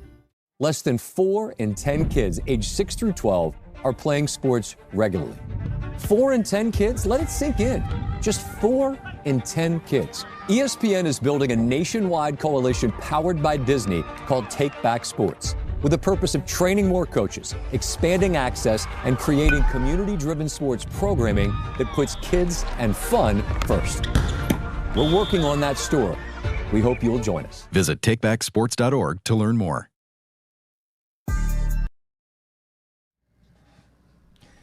All right, time now for your weekend weather report, brought to you by Neutral. Here in New York City tomorrow calls for a humid day, sunshine, clouds, and a possible afternoon thunderstorm with a high of 89. Sunday, we've got sunny skies and a high of 90. Down at the Jersey Shore, a humid day with a mix of sun, clouds, and a possible thunderstorm with a high of 89. Sunday will bring you sunshine and a high of 90. That was your weekend weather report, brought to you by Neutral. Keep it tasty with Neutral Vodka Seltzer, made with real vodka and real fruit juice. Enjoy responsibly. You know the phone number, 800-919-3776. Hit me up at Ty D. Butler. That is Twitter and Instagram. Joe Leo, we need the NFL music back. There we go. I don't know what that debacle was that you had. That was not NFL music. Look, I don't label the things. It was labeled picks. So now we want to cow it out and blame other people. All right, NFC East. So the Philadelphia Eagles feel like are being disrespected. I saw my man Chris Canny put out his hottest seats in the NFL. And on the list was Nick Sirianni. And it's so funny. It's the same Nick Sirianni who 2 years ago won the Super Bowl. It's amazing. No job security, even when you're a champion. Not that far removed from winning a championship. I've got the Eagles winning this division. I think Dallas is going to be awesome. But I think Philly, we see a bounce back year from Saquon. Hurts, little chip on his shoulder. No A.J. Brown. I like Philly to win the NFC East. Yeah, I would say cool it with where you're calling the Cowboys awesome this year. I don't know about all that. But I would agree with you, though. It's the Eagles' division to lose still at this point. I'm going Washington. Again, this is the Chargers all over again. This is bold with a capital B again. Oh, my God. I believe in Jaden Daniels. I believe in this defense for Washington. I really like the Stephon Diggs signing. I like the running back room. This was a team that 2 years ago was in the NFC Championship game. How many years ago? 2 years ago. Okay, yeah. And Jaden Daniels was hurt last year. Is that supposed to hurt or support your case for why you believe in him? Support. Wait, so a quarterback who got hurt, that a lot of people were worried about injuries, you mentioning that he was hurt last year, helps your case. I believe he will stay healthy. Based on what? Based on his college career? Based on year one? So based on faith, trust, and pixie dust is what Joe Leo was saying. Based on nothing, really. It's just you. Okay, listen. So I'll be interested to see where you go wild card because you got Washington winning the NFC East. NFC North, this is tough every year because part of me feels like Chicago. We talked about with the Broncos, the regression, like all the fourth quarter stuff. The Bears had that last year. The comeback wins and I think it was a historic mark they had, turnover differential. That's not going to stay the same. And so Chicago, Detroit, Green Bay, no Micah. You know what? How about this? I'm picking the Bears to win the NFC North. Let's do it. I'm going to go to the Detroit Lions. I think they bounce back, have a really good year. I like Goff and this defense to step up again this year. Plus, you got Sam Laporta coming back. Give me the Lions. This is a case where I realistically do believe there is a fair chance that any team in the NFC North could win the division. Even Minnesota? Even Minnesota. I think there is at least a very fair shot that they could do it. That said, which team do I have the most confidence in blindly? I'm going to go with Detroit. All right, so I'll go Bears. You guys go Lions. Let's go through this quickly. NFC South. So here's what we got to root for, Joe. We got to root for Tampa to just bottom out. Because if they're bad, all of a sudden Baker Mayfield's available. Atlanta, New Orleans, all of a sudden New Orleans is like this trendy pick. Carolina, though we're rooting for it as Jet fans, I think Tampa is the best team in this division, and they're going to win it. The injuries last year, Baker, once again, another quarterback with a chip on his shoulder. I've got the Buccaneers begrudgingly winning this division. I have no begrudgings toward the Buccaneers at all, and I'm going to pick them to win the division. I'm not going to say handsomely, but I think, barring another collapse that happened last year, if that happens again, then I will never believe in Baker Mayfield or Todd Bowles again. But I'm going to go with the Tampa Bay Buccaneers. I'm going to say that pretty confidently. Okay. I'll make it a clean sweep. Best coach, best quarterback in the division, Buccaneers. Let's go to the Kellen Moore's got a case for that in that division. By the way, Does he have a Super Bowl ring? I know Todd Bowles was a coordinator, but does he have a Super Bowl ring? He doesn't. Okay. Has he won a division before? He hasn't. All right. You don't have to be attacking me. I'm just saying. I'm surprised Bowles didn't get fired after what happened to Tampa last year. I'm really shocked. Anyway, NFC West, I think we're all going to go Rams here. Like they're the team to beat in the NFL. They're the team to beat in the NFC. They're the team to beat, obviously, in their division. Stafford coming off of an MVP. Devontae Adams, toward the end of last year, got hurt, banged up. That cost them, it was one of the things that cost them, in my eyes, a chance at winning the Super Bowl. Because you didn't get that weird 2-point conversion against Seattle. They lose, they drop to the 5, and now they're on the road for the playoffs. The difference between that, versus like having the 1 seed, having the first round bye, I thought was the difference between them not winning the Super Bowl and they get bounced in the NFC Championship game. And so I think the Rams win this division. Seattle and San Francisco will be right there. Now, San Francisco's got so many injuries already. Like, it's the same story every year with them. They'll be right there, but I do have the Rams winning this division. With or without Aaron Donald, the Rams will win the NFC West. I almost want to give respect to the Seahawks for winning the Super Bowl and taking them to win the division, but I think I would be just shooting myself in the foot if I didn't say the Rams were probably the favorite in the NFC. So I got to go with them.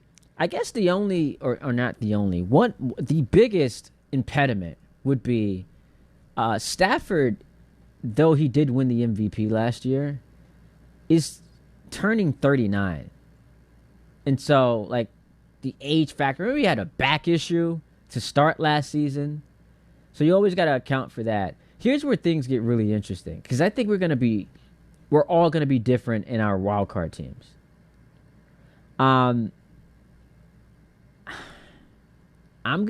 Wow, this is tough, man. Seahawks, Niners. This is really brutal. Seahawks, Niners, Cowboys. Wow, no Lions. It's a brutal exercise, man. No Lions, no Packers. Like, out of deference, you got to give it to Seattle because they're the defending champs. But there's always that, like, Sam Darnold pumpkin watch. Does he regress? But I'm not going to watch Seattle do what they did last year and then not pick them to make the playoffs. So I'll go Seattle, San Francisco, and Dallas. I'm going to go Seattle, Chicago, and as much as I kind of diss the Cowboys to start the segment, do I want to be wild and just say the Packers? Yeah, I'm a Giants fan. Screw it. Why not? I'm going to say the Packers. So no Niners, no Cowboys. That is correct. No Vikings, who you thought could win the division. That's also correct. I said give them a fair shot. I didn't say that they would win. Or could win. All right, how about you, Joe? I got Seahawks, Bears, Cowboys. So no Niners. Too hurt. No Packers. I'm not a believer in Jordan Love. No one picked the Giants. Nope. I also don't have the Eagles. I mean, you heard me earlier, Ty. Like, the Giants realistically are winning 7 or 8 games. They're not going to be a playoff team this year. If they are, I will happily eat my words come January, but that's not going to happen. They'll be in the hunt, but that's all they'll be. You hope so. Tremendous job by the fellas. 800-919-3776. On that note, let's talk some Giants. I mentioned this earlier. The closer we get to the season, it feels like whatever the consensus expectation is for this team increases, and it has dramatically since January when John Harbaugh was hired. I remember we were at, 7 or 8 wins. And I also scoffed at the people, and these were Giant fans who said, I'd be happy with an 8-win season. And I said, I think that in theory you would, but an 8-win season means You were a game away from making the playoffs. And so eventually you'll get to the point where you're able to call it a victory because look at how bad we've been. Doubled our win total. We've been such a joke. Getting to 8 wins, that's run laps. So throw a victory parade. But you get to 8 wins. There's a game in there that you should have won that cost you a playoff spot. But that's where we were back in January. Then it slowly crept up to, how about 9 wins? I think the Giants can be a 9-win team. Can't you see them winning 9 games? And now all of a sudden it feels like folks are in the double-digit win territory, especially because we've seen Malik Nabers, who for a short period of time, there was this thought he could miss the beginning of the season. Now, could he be out the first month? Then he starts training camp, not on the PUP list. He's already practicing when they take the field. And per all the reports, you heard Renan this morning talking about, he looks great. He looks fantastic. And if they're answering one of the biggest questions coming into the season, which was who is their number 1 receiver, if they're doing that in training camp, then obviously some of the skepticism has to be put to the side a bit. And so with the Giants, the reason why it excites me is I'm not a Giant fan. I've got some envy that they were able to get John Harbaugh, that they were able to trade up to get their quarterback, and that there has been some life breathed back into the organization and thus the fan base. I've got a little bit of jealousy there. But the reason why I'm excited is for 2 reasons. A is obviously having a functional football team is such a game changer. Like when every year, man, we're playing the same hits of the Jet and looking ahead to the draft. It's early October and we're looking up mock drafts and we're talking to Mel Kiper. With all due respect to Mel Kiper, it is in our best case scenario. It is in our best interest to not have to talk to him until December because that means our football teams are pretty good. So having a team with legitimate expectations, fantastic. The second reason is I think it's great for the station because you have a bunch of Giants and Dave Rothenberg, Don LeGrec. I don't know where Don is as far as like what he expects of this team, if he thinks they'll be in the hunt for playoffs. But when you have some of the biggest voices on the station having that emotion that isn't apathy, oh, it's amazing. It's like they are back. Finally, The Rock has come back. It's like finally the Giants are back. And to see what Jackson Dart looks like in year 2 with the new head coach in this system and playing for a team that doesn't have an objectively bad defense, that is just blowing leads left and right, that's fun. I'm looking forward to it. Now, I did pick them to be around like the 6 or 7 win mark. And so, you know me, man, I root for my takes to be correct. But if I'm proven to be wrong, that's fine because it means it's lit out here in New York City with our football teams, or at least one of them. And there's something to talk about. Now the NFL is different because there is always going to be a story and it's national. Like it's not, the Yankees and the Mets stink. The baseball season's cooked.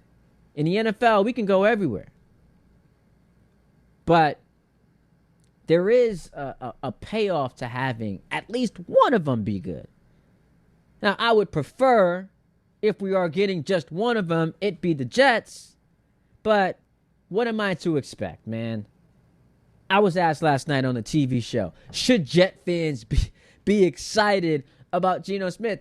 And I said, listen, I don't know if excited is the word I would use to describe a quarterback who in the last 2 years has thrown 32 interceptions. Excited is the word I would use for Geno Smith, who, look, last time we saw him, my man got punched in the mouth, and it actually ended up working out for the Jets because Ryan Fitzpatrick had a glorious season. Didn't end well, but I don't know if excitement is the word I would use to describe a Geno Smith-led offense. What I will say is, at least the one thing we can count on is that we will see some explosive plays. Now, maybe in addition to those explosive plays, there are a bunch of turnovers. But they were dead last a year ago in explosive plays. Justin Fields wanted no smoke with opposing safeties. That man could not throw the ball down the field if his life depended on it. And then my man, my favorite quarterback of all time, Aaron Rodgers, just refused to throw the ball deep. And so I do think we get some more action. I do think we get some more juice. And for Garrett, this is actually... Of the stats last year for the New York Jets that were just mind-boggling and embarrassing, to me, it wasn't, and I guess it should be, the 0 interceptions. How does that happen? It wasn't just the 4 takeaways, the fact that they were dead last in sacks. It was the fact that Garrett Wilson played 7 games, and despite that, he led the team in receiving yards. Like, that is how pathetic, how embarrassing this offense was. And so, I guess from that standpoint, you're fascinated by, okay, you have someone who can throw the ball down the field. And Garrett, since he's joined the league, this is going to be the most talented group around him. Omar Cooper Jr. and Kenyon Sadiq, and of course Breece Hall and Adonai Mitchell, who a lot of people are excited about. Frank Reich and this offense unlocking what we feel, or many people feel, is untapped potential. So maybe they'll be more interesting just because they score more points. Doesn't necessarily mean it'll result in more wins, but that's all I have to look forward to. That's all I have to look forward to. If you're going to be bad, can you at least score some points? Don't be bad and unwatchable. Don't be bad and boring. Justin Fields, I mean, how many times did we look up at the end of the game? My man's got 46 passing yards. How is that possible? Tom Bauer can get under center and have 46 passing yards in 4 quarters. He can do that. When he's not banging his head against the toilet seat, I think Tom Bauer can accomplish that.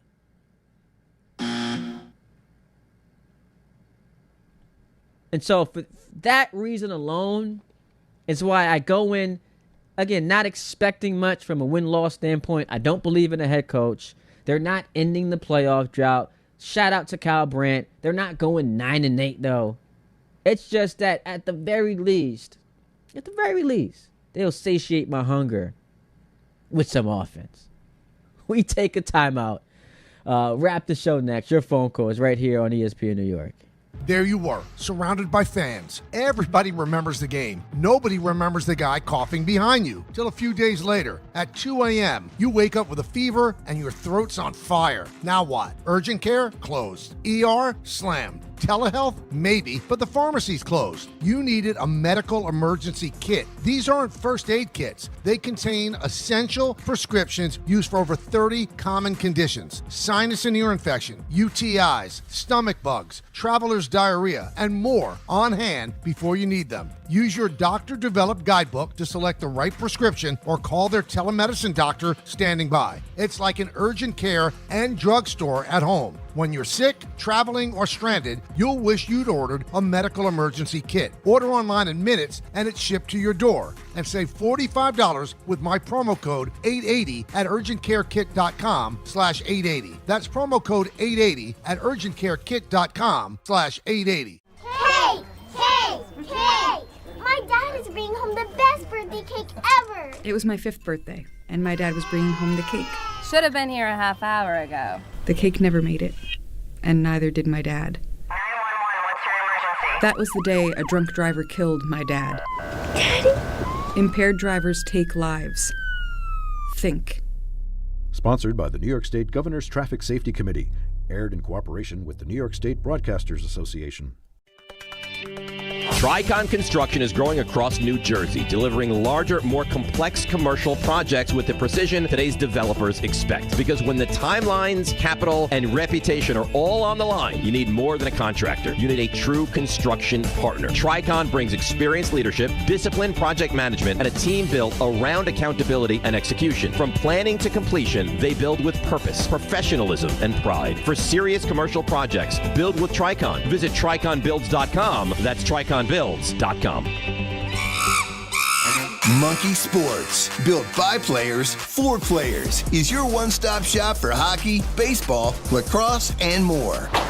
Find top-name equipment and expert in-store services like sharpening, break-ins, and relacing. Shop in-store at Monkey Sports in Farmingdale or Woodbridge, or online for all the top brands. Whatever your sports, Monkey Sports gets you game ready fast. Monkey Sports, where athletes shop. Rich Eisen here with some advice. If high-interest credit card debt is grinding you down, it might be time to call an audible with a SoFi personal loan. It consolidates your debt into one low monthly payment with no fees required. And with as soon as the same-day funding, you can make the right play fast. Call an audible on your debt today at SoFi.com/debtplay. Loans originated by SoFi Bank N.A., member FDIC. Terms and conditions apply. NMLS 696891. Fast funds terms apply at SoFi.com/debtplay. Kenny here to help you ignite your taste buds with Firework Freeze 5-Hour Energy Shots. Juicy cherry, citrus lime, and blue raspberry. It's that iconic freezer pop flavor, but with none of the guilty sugar aftermath. The perfect summer kick. It's a delicious, portable, zero-sugar energy shot bursting with flavor. Bring on summer with Firework Freeze 5-Hour Energy Shots. Available online at 5hourenergy.com or on Amazon. Congratulations, New York. The Knicks did it. Through battle after battle, they dominated to become this year's NBA champions. Day in and day out, the hard work paid off, and you were there every step of the way. Enjoy the crown. Own it, because this year is your year. A part of your legacy that will never be forgotten. So celebrate this moment, show your pride, and shop the largest selection of official NBA gear at NBAstore.com. A Fanatics experience.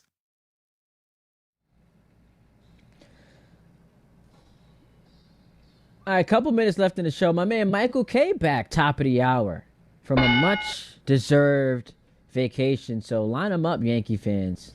I know you got a bunch of questions. Trade deadline. George Lombard, Jr. K is going to spit it to you at the top of the hour. Muhammad in Long Island says hello. What's up, Muhammad? What's going on, Todd? Thanks for taking my call, man. Now, I don't want you to think that I agree with the producer, but the producer being put in producer jail for suggesting what he did about the Jets, I just want to ask this, Todd. When Daniel Jones went to the Colts, no one said, "Oh, these guys are going to be amazing," and they wound up being a Super Bowl hopeful until he got hurt, right? Mm-hmm. So, I'm wondering what did they have that the Jets don't have that we couldn't at least be a wild card hopeful? Thanks for taking my call, man. Oh, Muhammad, the difference is, first of all, their division stunk. They played in probably the worst division in the AFC. Their head coach was awesome as an offensive coordinator, and we saw them putting up points. Now, Daniel Jones we didn't expect, but we all thought he had some talent, and given the right situation, he could be good. Now, no one thought he would be what he was before the injury last year, but between the division they played in, the head coach that they had, that's the difference between the Jets and the Colts. Let's go to Jimmy in Staten Island. What's up, Jimmy? Yo, Ty, what's up? I'm going to keep it real quick. I wanted to ask you, I think the next time you're coming back is on Sunday. Wanted to see maybe we could do like a little fantasy, start a tradition, do like a little fantasy football countdown by each position. Maybe, because I know your expertise is on point. So I wanted to just ask, maybe we can do like a top 10 for positions on Sunday. Maybe we think about it and we can just go from there. Listen, for the fantasy football. Listen, I appreciate the call, Jimmy, and thank you for the love. So I'm not a big fantasy football guy. I just lose interest really quickly, and it annoys the people in the leagues that I play in because week 4, I'm forgetting to set lineups. I just can't keep up with that. I don't have the attention span, and so like I just never been able to do it. I have signed up in years past to play in just like no money leagues. It helps you keep up with, what individual players are doing throughout the day. And it just, freshens up your knowledge when it comes to what's happening week to week. But I've just never been a big fantasy football guy. If you have questions, pull up to the show, man. Sunday, 8 to noon, the Ty Butler Show. We can answer those. Because, no football, but as far as the fantasy aspect to it, I'm not quite sure. As we say goodbye, listen, final thoughts, big series. And we can say that for every series when it comes to the Yankees, who not only are trying to catch the Rays for first place in this division, they're trying to fend off the Red Sox, who have gone 34-9 since June 18th. And now the Red Sox tied in the loss column. They pull another rabbit out of their you-know-what in that win last night against the White Sox that goes to 13 innings. You're trying to fend them off. And so with Boston playing the A's this weekend, you're expecting a sweep. It's baseball, anything can happen, but conventional wisdom says they'll sweep the A's. They're the hottest team in baseball and have been for 5 weeks. They'll take care of business against the A's. The Yankees are now up against one of the best teams in baseball, one of the hottest offenses in the Braves, but at the very least, what you have going for you, your 3 best pitchers. You've got Fried, Cole, and then Schlittler. I don't think he's going to be he can't be as bad as he was this past Monday. And so that is the check mark if you're looking for positives, but none of it matters if these guys can't score runs. None of that is going to matter. And it also puts more pressure on these, and they can deal with it, but it puts more pressure when you take the mound knowing, oh, I can't, if I don't pitch a shutout, we're drawing dead. Like, that's the element to this that I'm paying attention to. The amount of pressure you're putting on these guys when they take the mound, knowing you can't give up any runs. You come in from the bullpen, can't give up any runs. Now, obviously, in your brain, that's what you want to have happen. Like, that's the goal you have, not to give up any runs. But when you know your offense can't bail you out, it's a completely different animal. So you got the Yankees and the Braves, and then we're watching what's going on in Boston, though. Yankees, a little bit of a better road team. So do we want, you obviously want, I was going to say, do we want them to fall so they can have to go to Fenway? No, you want the home games. But should be a fun weekend. I'll be back on Sunday morning from 8 to noon, the Ty Butler Show. We've got First Watchables, where we recap a movie I've never seen before. This week we're doing City of God. So that comes at 10:30. But coming up next, I know you guys have been waiting for it. Did call into his own show this past Monday, chopped it up with Grassa. But Michael Kay's back from vacation. And so all the Yankee conversation will be had. I'm looking forward to it. Welcome back to the K-Ster. I'll talk to you guys on Sunday morning. Shout out to Joe and my guy Tom. We'll talk to you soon. It's ESPN New York and the ESPN New York app. Yeah, my throat is taking a beating right now. If you've been injured on a construction site, then you need a lawyer who knows New York's unique labor laws. At the Parisman Firm, they have decades of experience handling construction accident cases and a proven track record of delivering huge results. Their team has already recovered nearly $1 billion for hardworking New Yorkers. From scaffold accidents to slip and falls and equipment failures, they've got your back. Call the Parisman Firm now at 718-WORKERS. That's right, 718-WORKERS, because your case is their cause. Get the justice you deserve today. Hey, it's Alan Hahn. At Rings End, they're there to help realize your